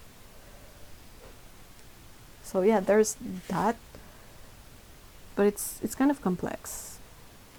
It's not exactly the color I wanted, but anyway. There's also like another downside of biking in this city is that if I know there is a one cycling lane not too far from where I live, but it is a nightmare. Like when I want to go on my bicycle, I don't like to cruise around. I want to bike, you know, I want to go not insanely fast, but I want it to be some sort of exercise. And the cycling lanes are absolutely full of families. So you're always having to either slow down or dodge people or try to go around them, or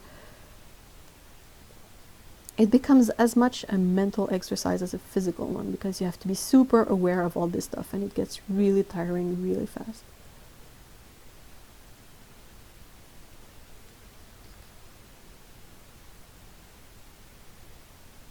Oh really? You wouldn't feel safe there on a bike? That sucks.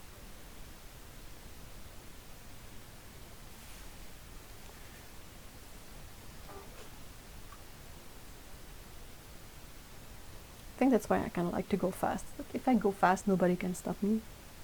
So all these shady characters that might have ill intentions, well, I'm gonna go faster than them.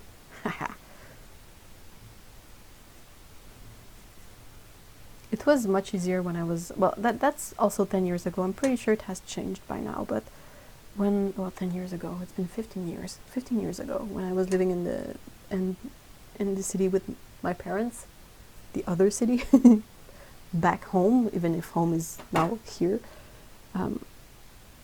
like it was kind of a decent sized city too, but it was still smaller, and you could possibly customize your experience of certain stuff better. Like, I could go fast on the cycling lanes. There wasn't as many people on them as there is possibly now, because of course over 15 years the population over there has grown as well.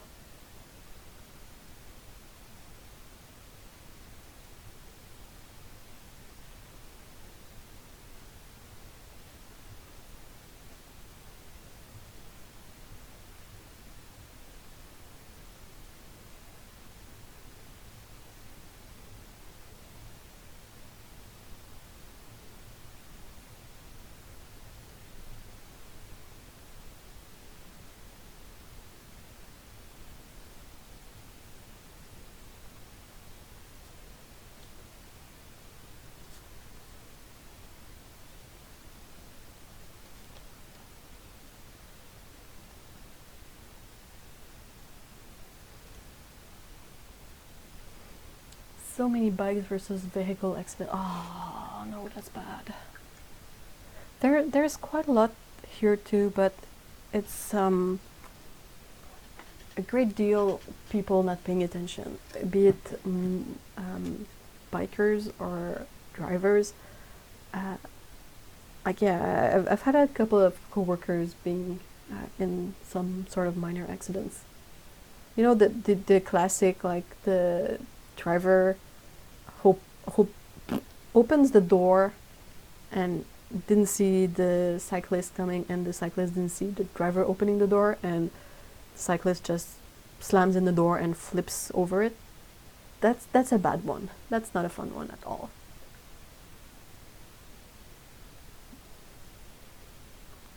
Oh, that's a bummer. It's a kaboo. Why are people being pain in the asses? Stop being troublemakers, people.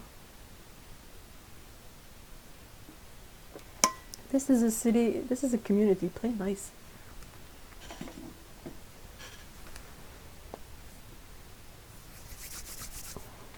How's this coming along?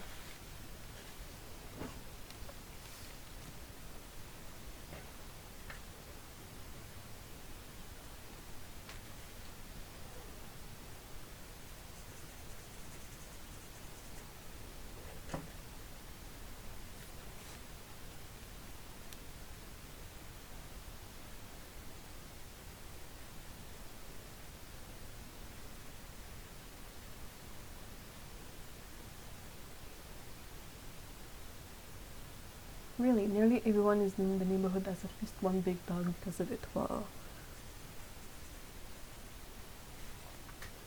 That's not great. But I mean, it's great that a lot of people have dogs, because dogs are, I mean, even if I'm not a dog person, I recognize that dogs are neat, but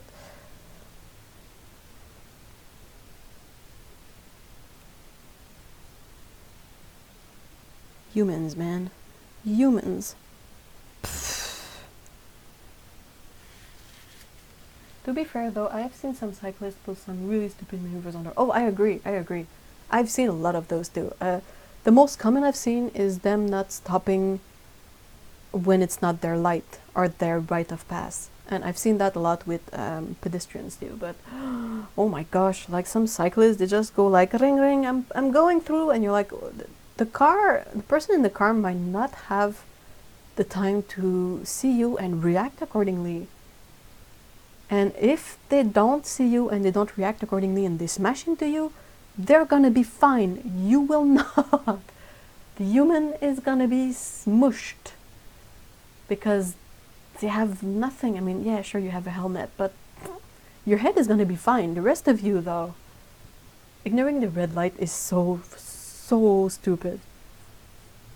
It's like some cyclists are like, well, I wanna, I wanna cycle, not necessarily for sport, but like I have to get to work, so I'm not gonna stop. I have to go fast. And I'm like, well, you're dumb. Just leave earlier if you are afraid to be late, because it takes you more time than you planned for to get to work. But don't ignore like red lights and that kind of stuff. I mean, you're gonna finish smushed, completely smushed. and it's not going to be the driver's fault, and you're going to traumatize them. I mean, it's bad enough when you're in a car and like you hit a bird or an animal. That's already bad enough, but hitting a person, especially when like you gotta feel like terrible for a long time. That's not nice. I mean, it goes both ways, of course. Like whoever does the smushing. I mean, whoa, what the hell?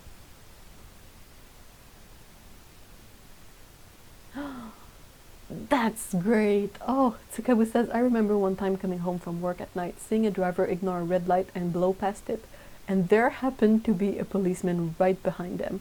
Karma at its finest. Oh, I agree. That's a good one. That's tasty. It's like jaywalking. Like, I understand jaywalking, but do it when it's actually safe to do it. Don't just decide to cross the street and presume that the cars are gonna stop. That's so wrong on so many levels. I'm like, where did these people learn to live? Like, how have they made it this far in life in one piece? What the hell? The policeman and I exchanged look, and he went after the guy. Oh, that's great. That's so good. That's so delicious.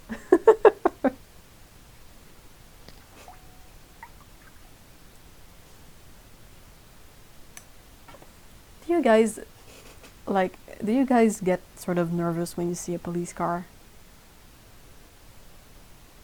Like, I get super conscious when I see one. I was like, am I doing something wrong? Are they gonna pull me over and give me like a ticket for walking, whatever? I was like, and I hold my breath. I'm like, is it my light? Can I cross the street? Am I okay? Is this good? What? It's always a nerve-wracking experience, and I guess that it can be really worse in some cases for some people, in perhaps a less ideal situation. But I don't know why. I've always been terrified of the police people. It was like you saw that, right, from the policeman. So great.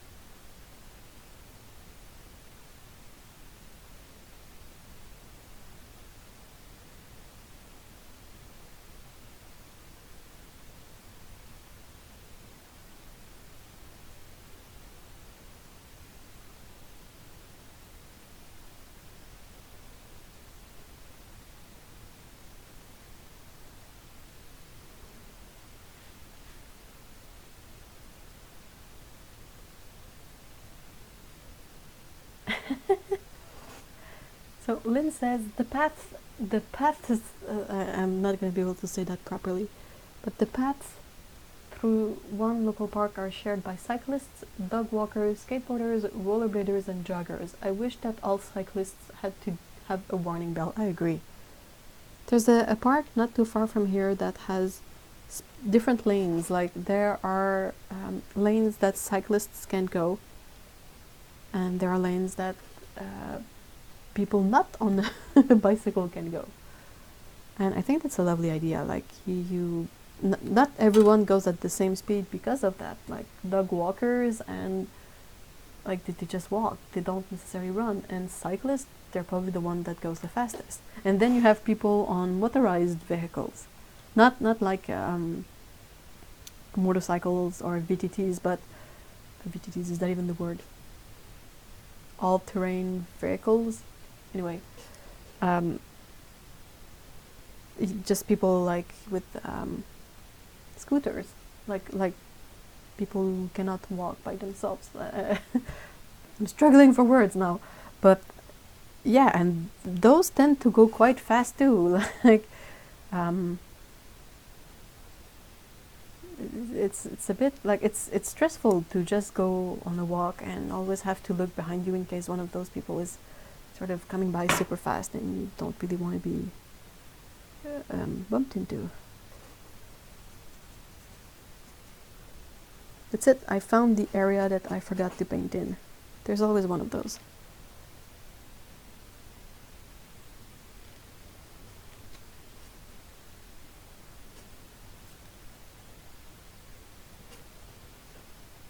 Actually, the rollerbladers and skateboarders come up silently behind you too. Yeah. Well, rollerblades are kind of fast. Skateboards, I guess they are kind of fast too. I haven't seen as many skateboarders just on lanes. But then again, there's not that many traffic around here, like people traffic.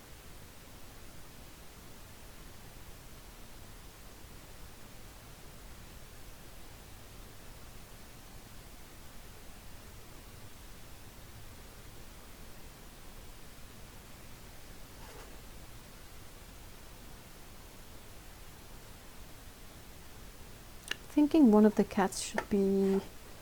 I'm gonna make her a diluted turkey in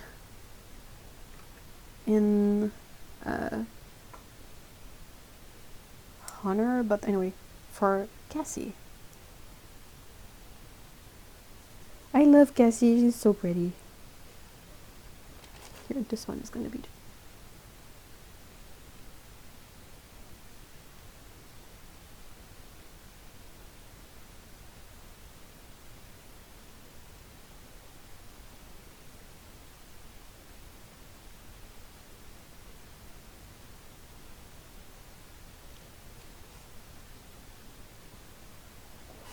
They just need a bell station in these places for people to grab one as they're going about their exercise. She just said meow. Aww. Hello, Cassie. Oh, sweetie pie.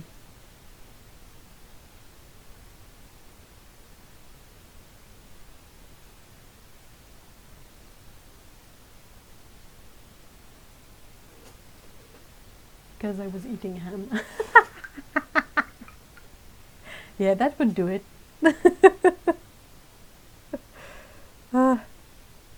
I love turkeys. They're hilarious. They have a lot in common from one to the other, which is why I love them so much.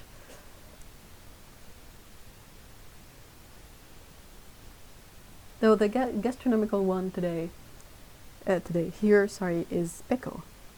Pico is hilarious when we eat some food. Whenever we don't often have chicken in here, but whenever we have chicken, she is unstoppable.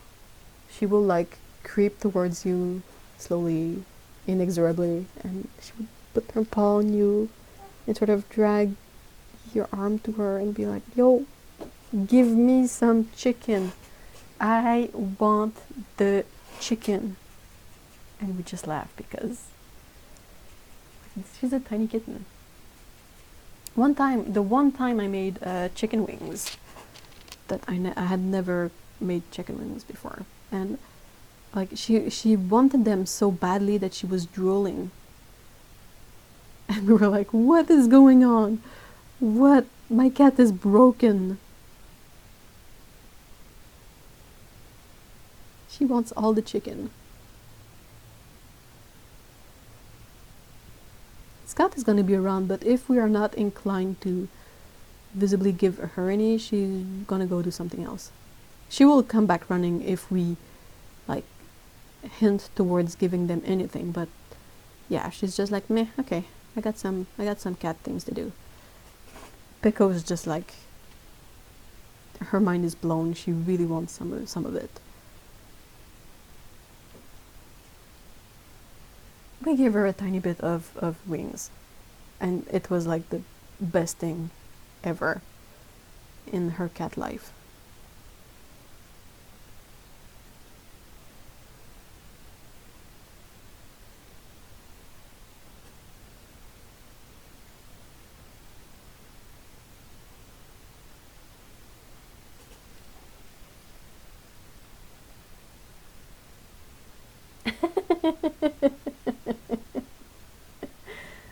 It's okay with says, I don't even have to say anything, and Leo will come when I pull out a can of tuna.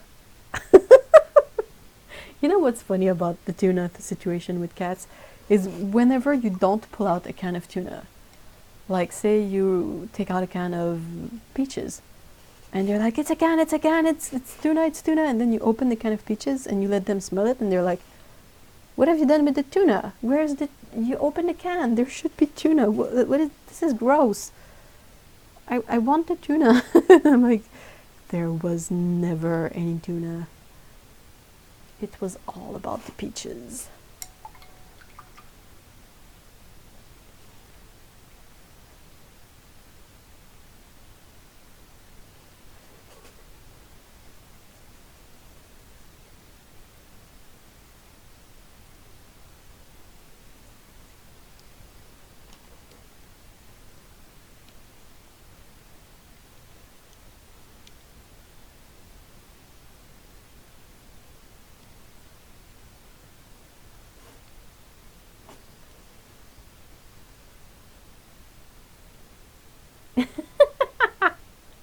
Yeah, that's it.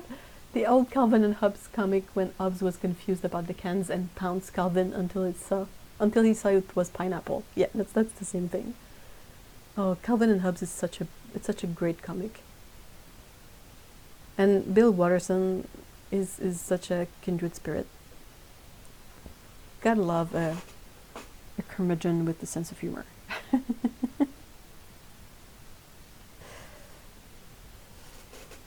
What color should the third cat be? I'm thinking perhaps something a bit light so it doesn't blend too much in the background. But aside from that, I'm not sure.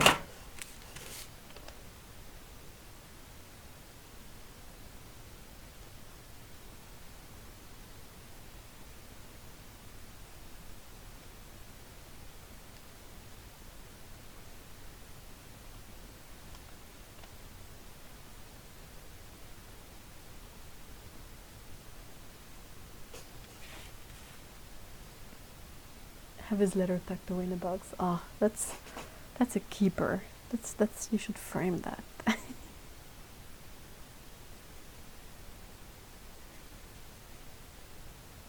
I love him so much.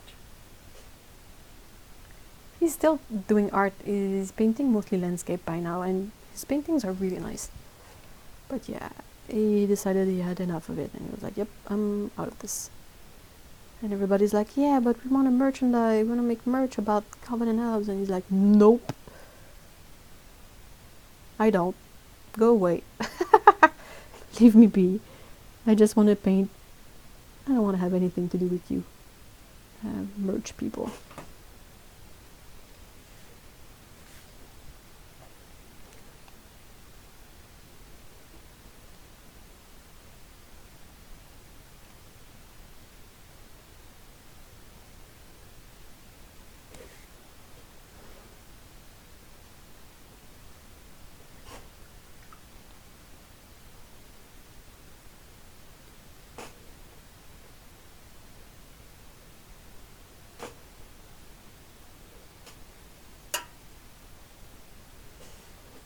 I love the fellow introverted artists. Yeah, me too.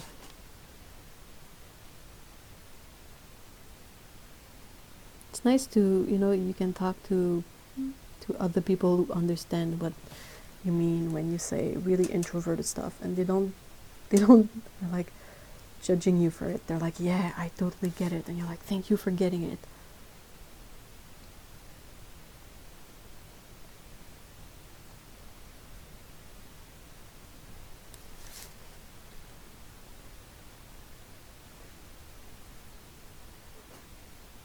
Hey, welcome back, Lena. How did the walk go?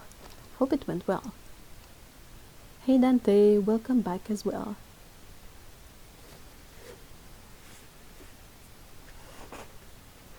I know you guys understand. I feel safe here.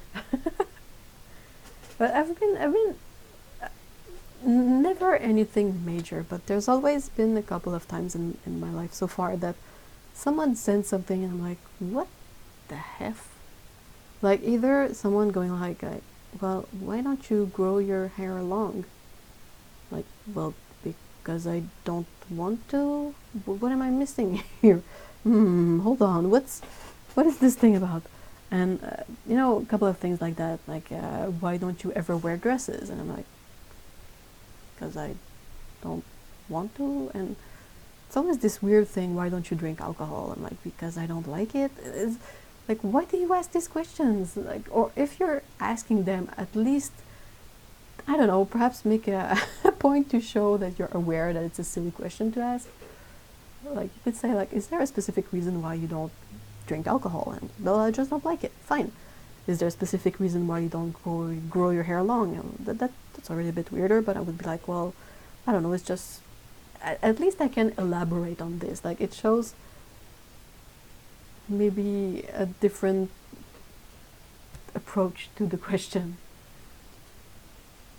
The third cat can always stay white. She did with brownish gray. Yeah, I think that's what I will do. That's a good idea. Or I could, like, give the cat a spot or two.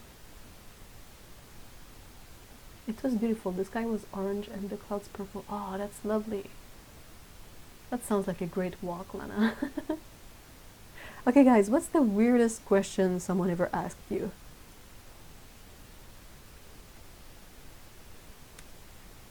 Like, in the range of, like, why don't you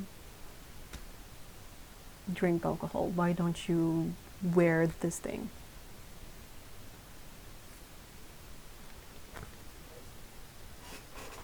I am curious to know.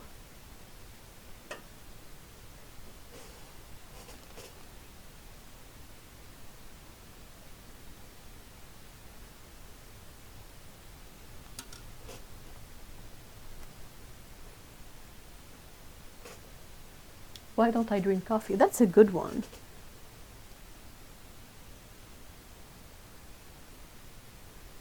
Like, is there a difference for you if I say, why don't you drink coffee? Or why do you not drink coffee? Or if I say, is there a specific reason why you don't like coffee? Or why you don't drink it? Do you feel like you would react differently to those two questions? Yes, the weirdest question ever, like something where you're not exactly sure if you should answer because why, but the kind of question that you wouldn't have thought about questioning someone else about, you know? Why don't you want children? Oh my gosh, that's a big one. That's the nightmare one. Why in Germany the light switch is outside of the bathrooms? That's a good prank though. I would be bothered by that, like having the switch outside of the bathroom. Like, what if someone doesn't know I'm in there and just shuts down the light on me? Why do you only have one child? That's so weird. Like, isn't one enough? What do you mean? I'm sorry, I'm not laughing at anyone. I'm just laughing at the silliness of the questions.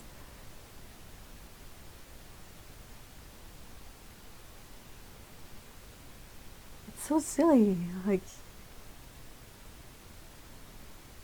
that's not how you start a conversation on this topic, guys. Why do you only have one child? Oh my gosh. I don't know if that's worse than being asked why you don't want child at all.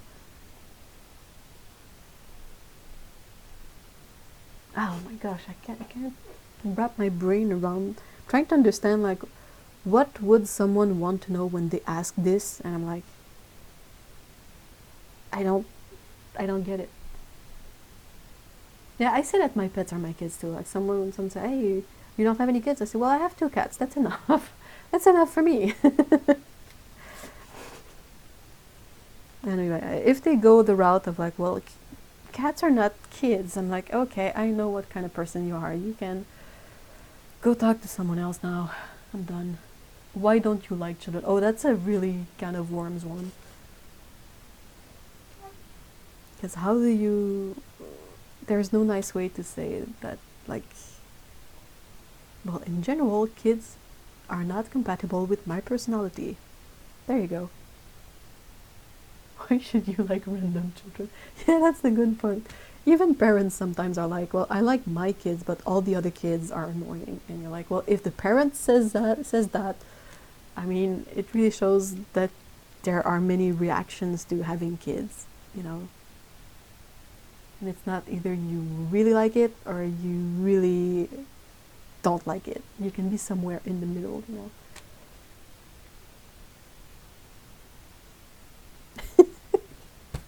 What? Oh my god, why? Thanks for the answers, guys. That's proving really enlightening in a way. When you get better, you could consider having kids again. Oh.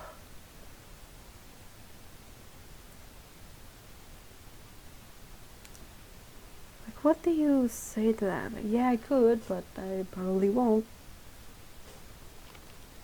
What's it to you anyway?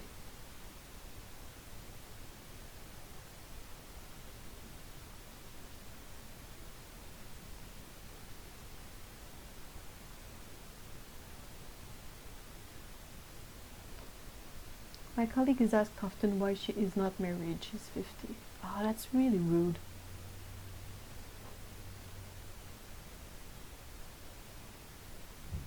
You don't ask someone why they're single. I mean, that might not necessarily be like a personal choice. Same with the kid question. I mean, you never know. Some people perhaps they really want kids, but they can't have them, so it's really sensitive topic.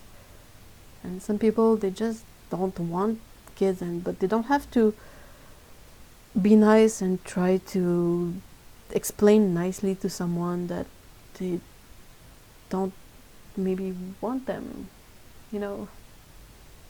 Ugh. Are you sure? Said my mother when I told her I was getting married. Oh, really? Whoa. That's not great. That's kind of a question where you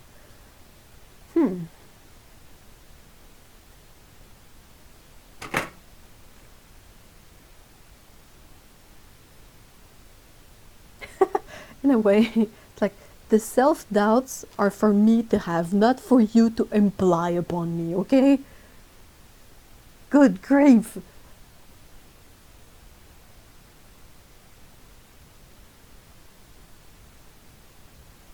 Oh.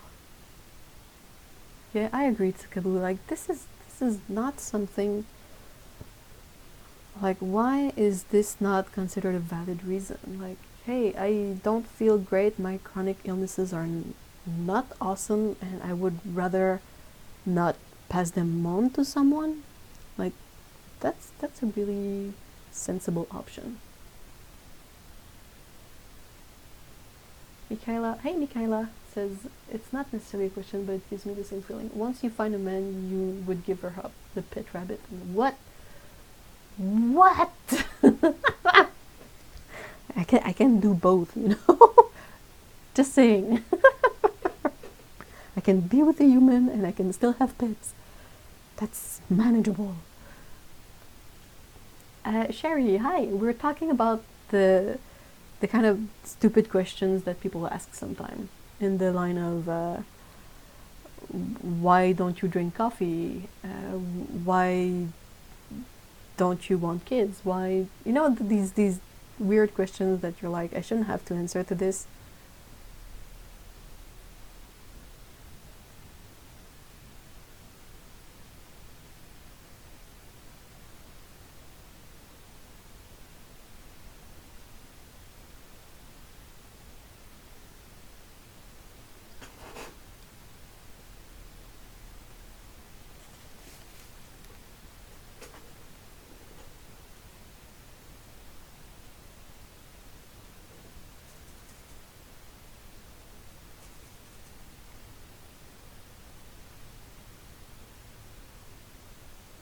I can relate a bit. My mom tells me that I need to be thin for my genes. Oh. Sadly, biscuits. Oh, I mean, that's bad. That's well, that's bad. I mean, as someone who has like weight things, it's just gonna, it's not easy to manage. Is perhaps the best way I can sum it up. Like there are factors in there that are not necessarily in my control, like hormones, brain problems, stress, anxiety, that kind of stuff. Oh, you lived in Montreal for a bit. Ah, that's great. I remind you of your flatmate. I hope that's a good thing. Our mother-in-law is just really protective of James's. Perhaps. That's kind of funny.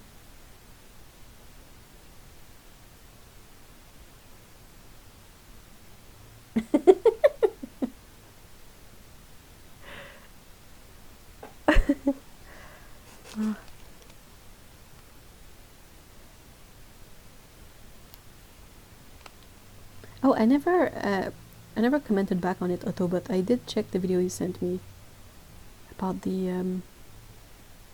Well, I will discuss it more privately because yeah.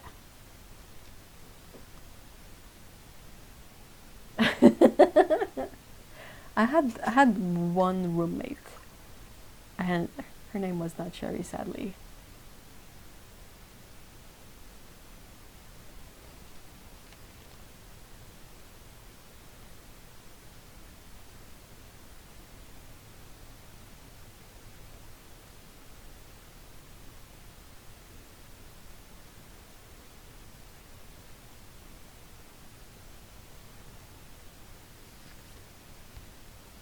Yeah, I think. Well, I will poke you on IMs about that, just because there are certain topics that I don't necessarily want to get into on live stream, because first of all, you never quite know who is gonna listen to it, because it's public. I mean, and I don't necessarily like. There are certain topics that I want to give myself the space to fumble about a bit, and especially like when I speak English, some ideas they're difficult to translate, and I'm always worried that I'm gonna say something that doesn't come across the way I want. So for the most personal stuff, I prefer not to necessarily mention it over here.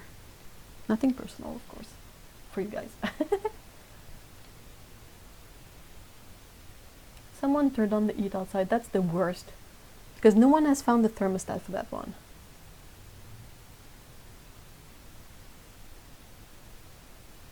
I like the darker color palette of this painting, by the way. Thank you. This is all my handmade paints. So this tint here is hodgepodge of all the paints I made myself. So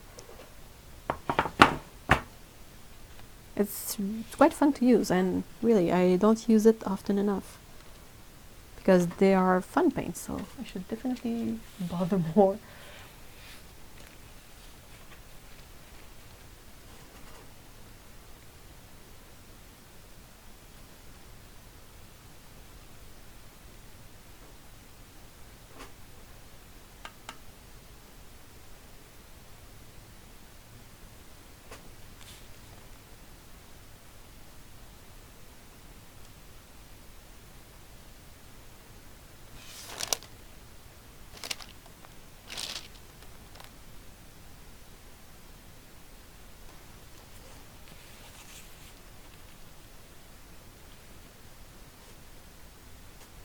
Still sad I never bought Otto's malachite. Oh, is that sagey color? I don't have any malachite, malachite. Anyway, I don't have any of it in my palette because due to my limited space and pets, I don't work any pigments with toxicity attached to them.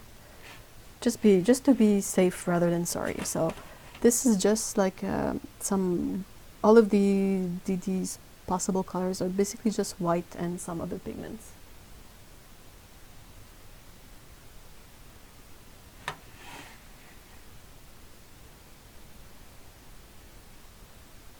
Oh, natural. just for kicks and giggles, it's au naturel in French.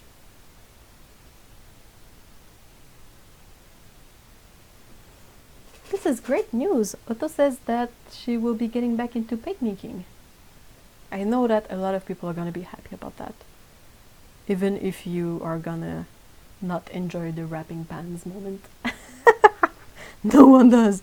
No one likes wrapping pans. This is the nightmare part of making paints, where you're like, no, why did I do this? I regret all of my life choices up to now. No, I'm kidding, but the part about wrapping the pans is definitely not the fun one. Because, you know, like, this is silly. I'm spending a lot of time on making this pretty and all, and people are just gonna be like, rip, rip, there you go, gone. In the trash you go, wrapper, and and somewhere a tear is shed.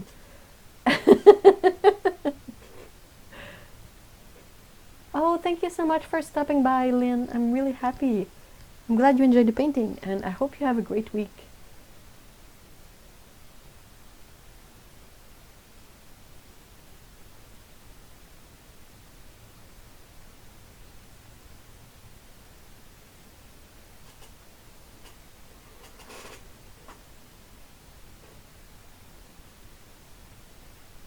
I really enjoy paint making, but I need to find a way to only focus on pigments that are actually enjoyable to mold. I've had really a bad day yesterday and today.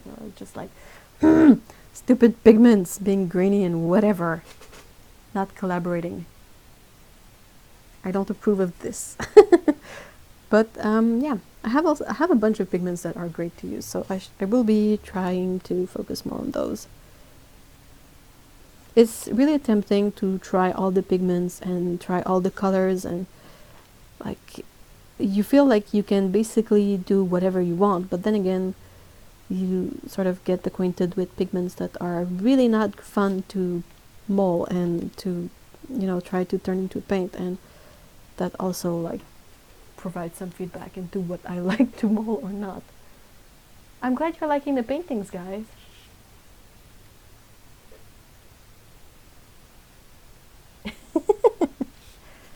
I'm really happy that the paints I use for it, they are, because like I said, you never quite know how the paints are gonna behave on the long term. Like some colors I've made were really easy to work when they were fresh, but as they dried over time, they became much harder to re-wet, and I still have not figured out why that happens. But I am glad that the colors I've used today, they all did really well, in my opinion. Like I didn't have any issues with any of them. They all re-wet properly, and I was able to paint what I wanted and get some really nice deep colors. And I mean, there's no rub-off. There's nothing weird going on. Well, there's a bit of a... I picked up some color here. What's that? What's that? Oh, I think that might be dry paint on my finger. Yeah. See? I was like, what? No! Who's rubbing off? Which is the culprit? But that's basically just wet paint that I must have put my finger in at some point. So yeah, this is like... I mean, it's one thing to make the paints, but if it's not good quality to keep, then it's just problematic. Like I wouldn't want to sell paints that are not gonna be usable. And I'm glad to see that my paints, like I did a painting with them and I didn't try to reach for colors I know would be good. I just picked whatever color I wanted and it worked. So yes. I have used some indigo for the water and some Prussian green possibly, and some ultramarine blue a bit. But yes, I have used some indigo in this.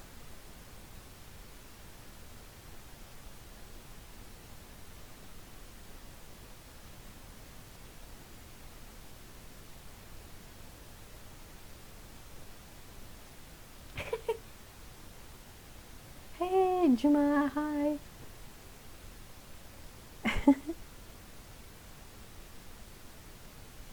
The point in hiking where I regret going on a hike is if I keep meeting people, because I get conscious. I'm like, oh no, I'm sweaty. my hair is a mess, my outfit don't match. Like, oh no, I'm struggling, like my I'm breathing loudly, and everybody's gonna think that I'm out of shape, which is true, but you know, if I can be alone on a hike, and I'm usually having a great time. Well, alone, like friends would be okay, but if I meet a bunch of strangers on a hike, I always get like really drained. And I'm like, okay, this needs to end because I'm tired of seeing people. Like, you never know where they're gonna be. You turn a corner and bam, people. I'm like, no, no. I come to the woods to be, you know, quietly at peace and walk and sweat and be like my primal self. I don't wanna I don't wanna see humans.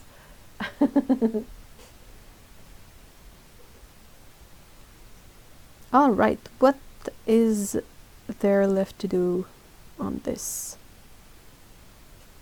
Oh. Not in the mood for human interaction hiking. Yeah, I would, like, if I win the lottery, I'm gonna buy a hike somewhere. It's mine! It's my hike! No one else can use it. It's just for me, but then someone has to sort of maintain it, I guess.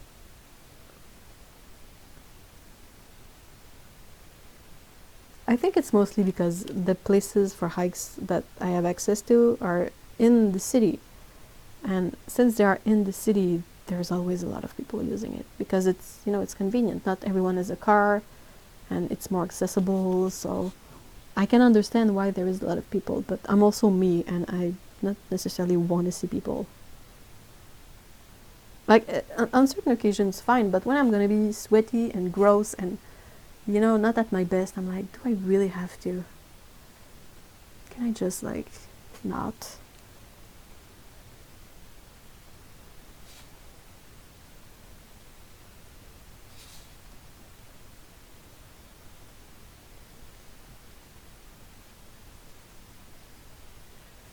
Yeah, Montreal is one of them that is so full of people all the time. It's insane.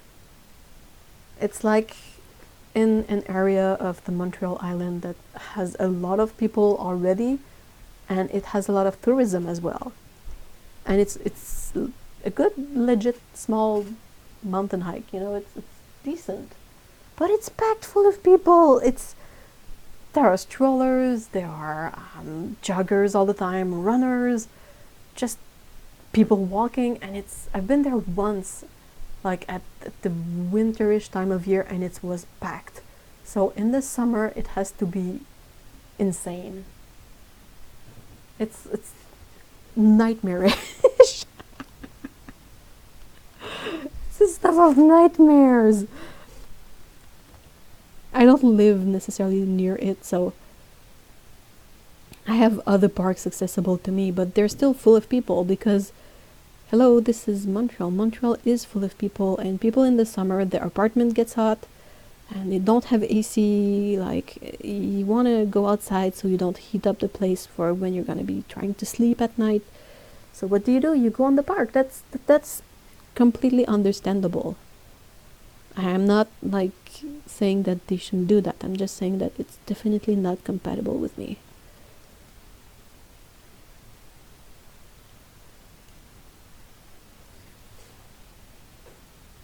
Was one of the tourists. Yeah, well, I mean, that's fine. If you want to visit Montreal and you want to explore Montreal as a tourist, go ahead. But it's not some place I'm gonna go for a good strenuous hike of to like restores myself and you know, spend a great time. It's gonna be draining physically and mentally for me.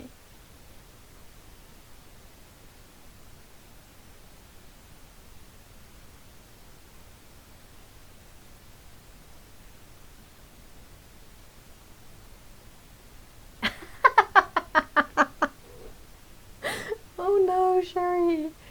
Sherry says, I cycled up Montreal a couple of times, and the first time I was sad, and someone ran up the hill faster than I was cycling. Oh no, I know, I'm with you there. Solidarity. No, Tsukabu, that's nightmarish. There was this lake we loved going to when I was growing up, But the only thing is we had to go at like 6 a.m. to avoid the summer crowds.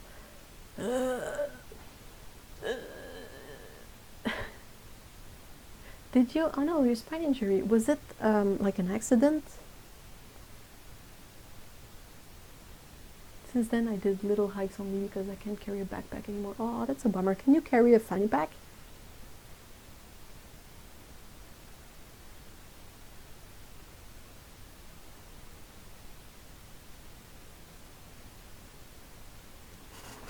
Fanny packs are all the rage nowadays too, so you could be extra trendy.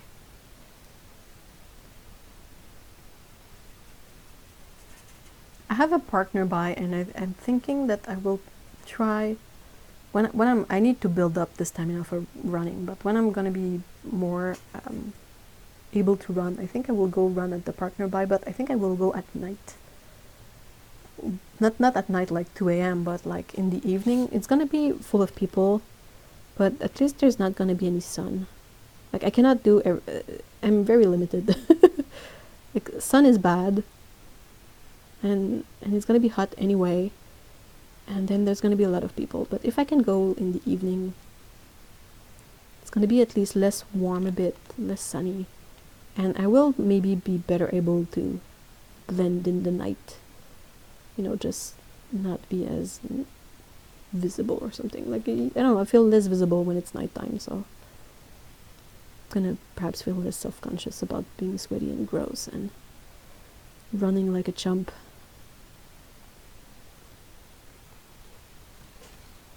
Oh, it was a car accident. I'm so sorry, Elena. That really sucks. Good grief. Hey, Leo the cat. I am so glad fanny packs are back. They save my shoulders so much. I agree. I love fanny packs, and they can be really practical too. Like you can wear them like a crossbody if you need to. Like they can, if you feel conscious about having a fanny pack in certain areas of densely populated things, you can wear them like crossbody, and when there's less sort of scrutiny, you can wear them around your waist. They're great.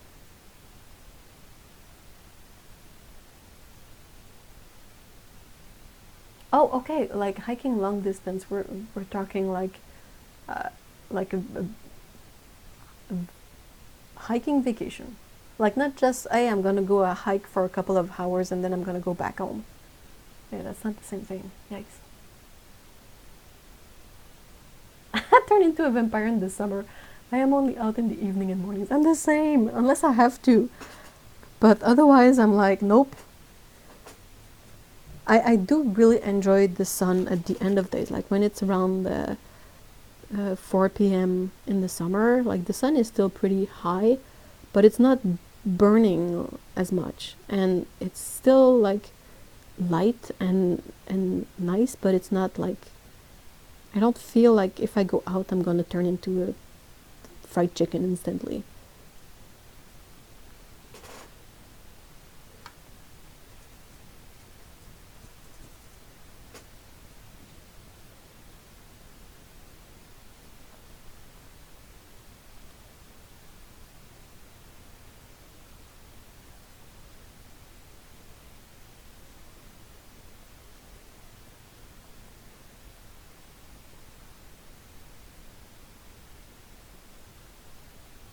And like it's always I mean, it's never major problems, nothing is major, but everything is annoying. And when you like it never stops being annoying. So when you're like older, well, you've accumulated all these years of being annoyed, so I think it compounds the problems and make them bigger. Like I could wear a hat, but I have a huge freaking head, and there's never a hat that fits nice. They're always super tight or non-existent.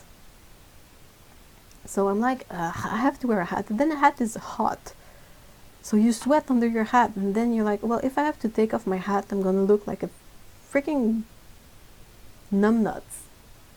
And it's just like, and then I have to wear sunscreen, but sunscreen like is mandatory, but it feels disgusting, and if I have to put it in the morning, I'm gonna feel the whole day like I rolled around into grease and I need to take a shower. And I've reached a point where I'm like, you know what? I'm just gonna stay indoors. Screw this.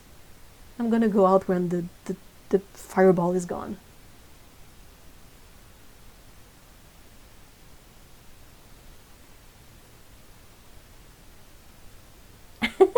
Oh, I'm with you, Tsukabu. That stupid fireball in the sky. Oh, that's great, Lana. I hope you can really alleviate the damage with training. That would be pretty cool. Is there like specific armature for backpacks that are possibly better for your situation than others? Like I know that some backpacks get really, really fancy with support and all of that. So, yeah. There is non-greasy sunscreen. Yeah, but yeah, I don't want to get into too much details because you guys are going to be like, stop whining. But I have to watch out what is in my sunscreen because if it's going to give me issues if I don't. So I'm basically only left with mineral sunscreen, which is basically a coating of titanium something oxide, white zinc oxide. Yeah. Oh, Jennifer, you're a redhead too. Summer get 42 degrees C. Oh yeah, same here. Oh my gosh, we had some of that last summer, and it was so weird to walk outside because I don't think I had ever experienced something that hot outside.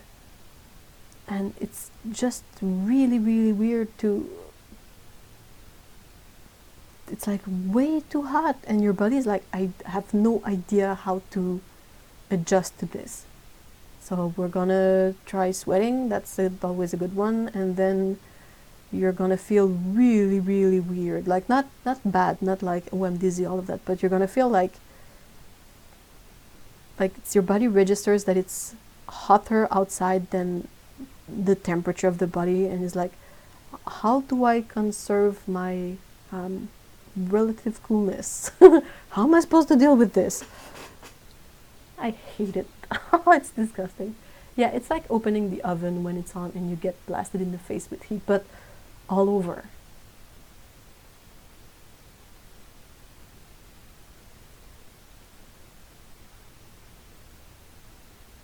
Oh, that's great, Lena. Lena says, I have one of those fancy backpacks which holds most of the weight on my hips, but some is still on the shoulders, and this is what I have to make up for.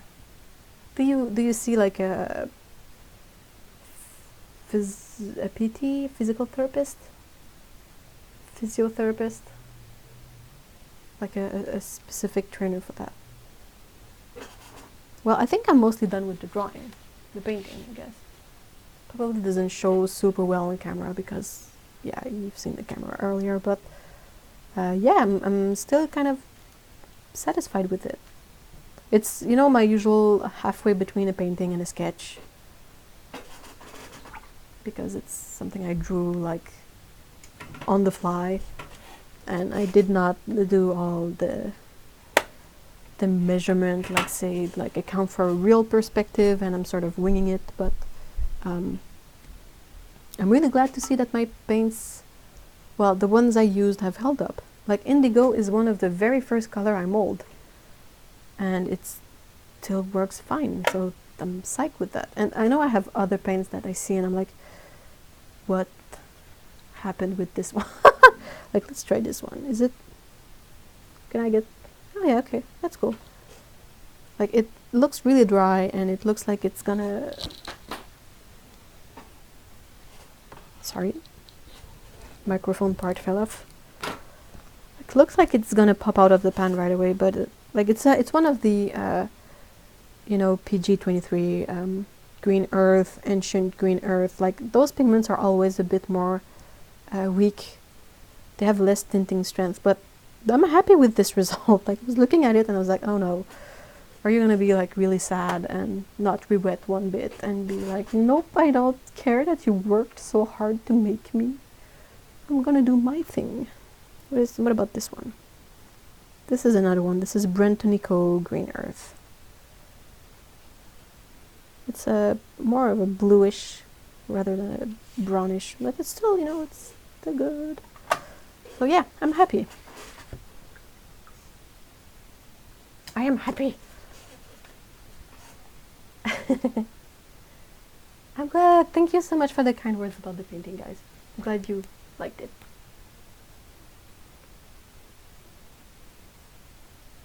Oh my gosh, Lana, that's insane. I'm so glad you feel better now, though, and that you're seeing improvement. That's like the best thing, best feeling.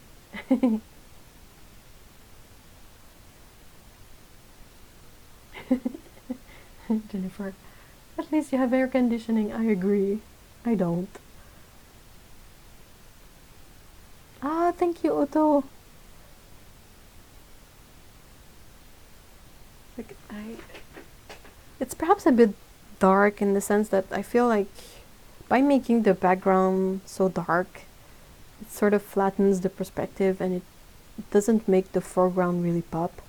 So I could possibly, if I wanted to use this as an illustration for a print or whatnot, I would perhaps redo it again, but paint this perhaps a bit lighter and this a bit darker so it pops out better. But I'm still happy that the colors are nice and strong and not something to be ashamed of. I love this color. This is Zirconium Cerulean and it's granulating and cyany and perfect. It is perfect. It is nice. Maybe it's an early morning just after sunrise. Ah, it's possible. Or maybe this is not that far away, so there's not that much going on in terms of perspective. Anyway, great practice always. That's the most important thing in my opinion. Is to practice and to try things and to use up your good supplies to see what you can make with them. That's basically my motto. Do it! Do it! I'm gonna start making like weird flexes on a green screen. Hey, Pero! Hi! Next step for Eve is to excavate her own pigments or make her own brushes. Oh, I wish. Brush making is really fascinating. I could collect my cat's hairs and sort of like take them out of the, not like skin my cats, no freaking way, but you know, you brush them and you end up with a ball of hairs and you just take out the good ones and you bind them into a brush. That would be fun.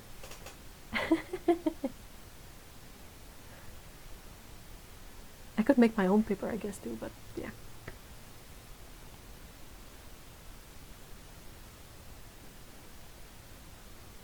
The kitten has caught a fish. Do you ever add white ink? I do, though I will use white gouache more. I think I'm...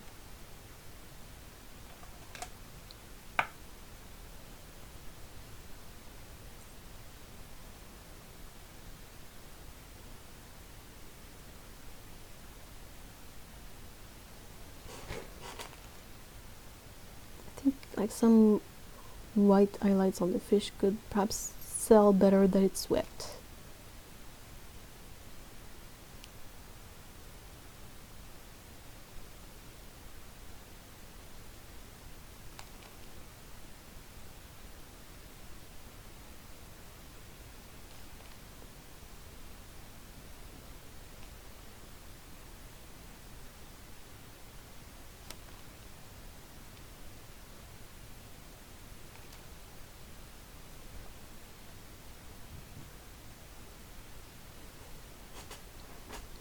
No, that's something that I had like.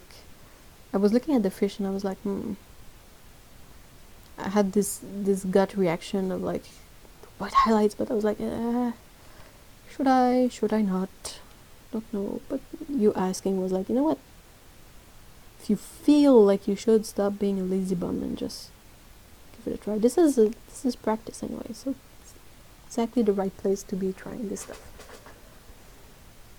But yeah, in terms of white highlights, I try to avoid it because you can never go back to something really, really white, and instead of having a confusing contrast going on that is not exactly strong, but just add more use more tones in the same areas. I tried to keep the white of the paper, but when that's a fail, I really like using white gouache.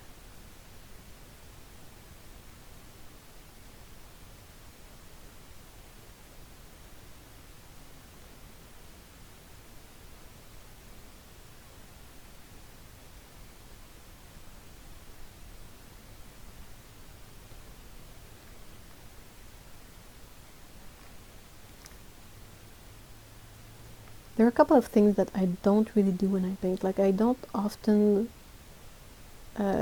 scrub paint off, and I don't use white a lot for highlights. I think it's mostly because I'm lazy, but yeah.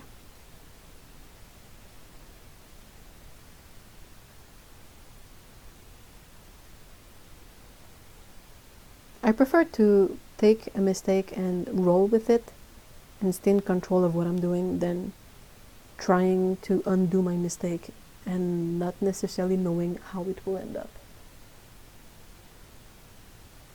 Yeah, I always have this. This is a pretty neat, it's a stack of ceramic palettes. It's pretty handy when you need to mix just a bit of something, but I always keep one with white gouache in it.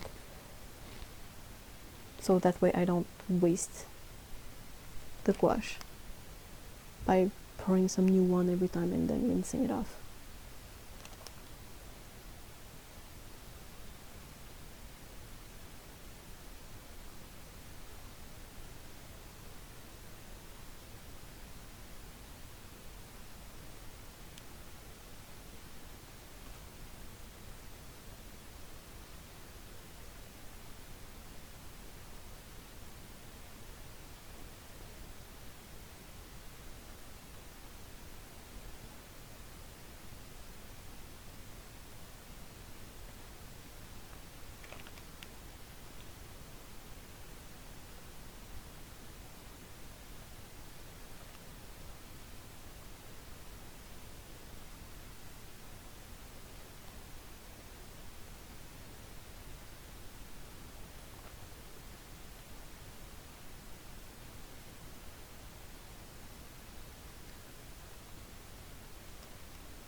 Oh, bye Tsukabu, thank you so much for being here.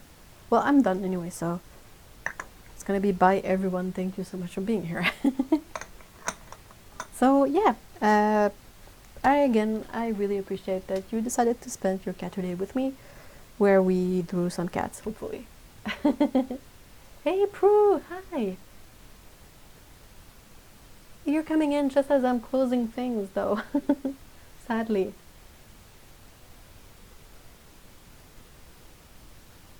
I think it's possible that Tiny Kitty borrowed one of the older cats was like, hey, we're going to show you how to fish. And the Tiny Kitty went like, yeah, I want to fish. And he caught this huge fish and he was like, yep, I'm done. I'm good. My day's over. So yeah, thank you so much for being here for the painting and just hanging around and being awesome. And I want to say again a big thank you to Heather and Otto for being my moderators and always keeping an eye on things. And yep, is there anything special to say? As usual, if you want to come and chat with us and talk about paints and share pet pictures and all of that, we have a Discord server the link is in the description down below somewhere, and it's basically like a big chat room. There are different like channels that you can like for specific topics, and we talk about paint, we talk about all sorts of things like we have a channel for yarn work like crochet and knitting. So and yeah, so you can come chat with us during the week. And what else? I have a bunch of links in the description. There's like my Ko-fi page. There is my shop. Still have handmade paints in my shop. and I hope I can add some soon. And yeah, that's just, you know, the usual stuff. Nothing really new or different to say that I can think of. So yeah, we will see each other during the week. I will be posting videos, and then there will be another live stream next Saturday if everything goes according to plan. So in the meantime, I hope you have a great weekend and a great week, and I thank you again, and I wish you all well, and I want to say take care, guys, and see ya. Oh, and by the way, if you like watercolor, I cannot recommend enough that you check Otto's channel. Otto has started making videos again, so it's pretty exciting and pretty cool, and you should definitely check it out. Bye bye!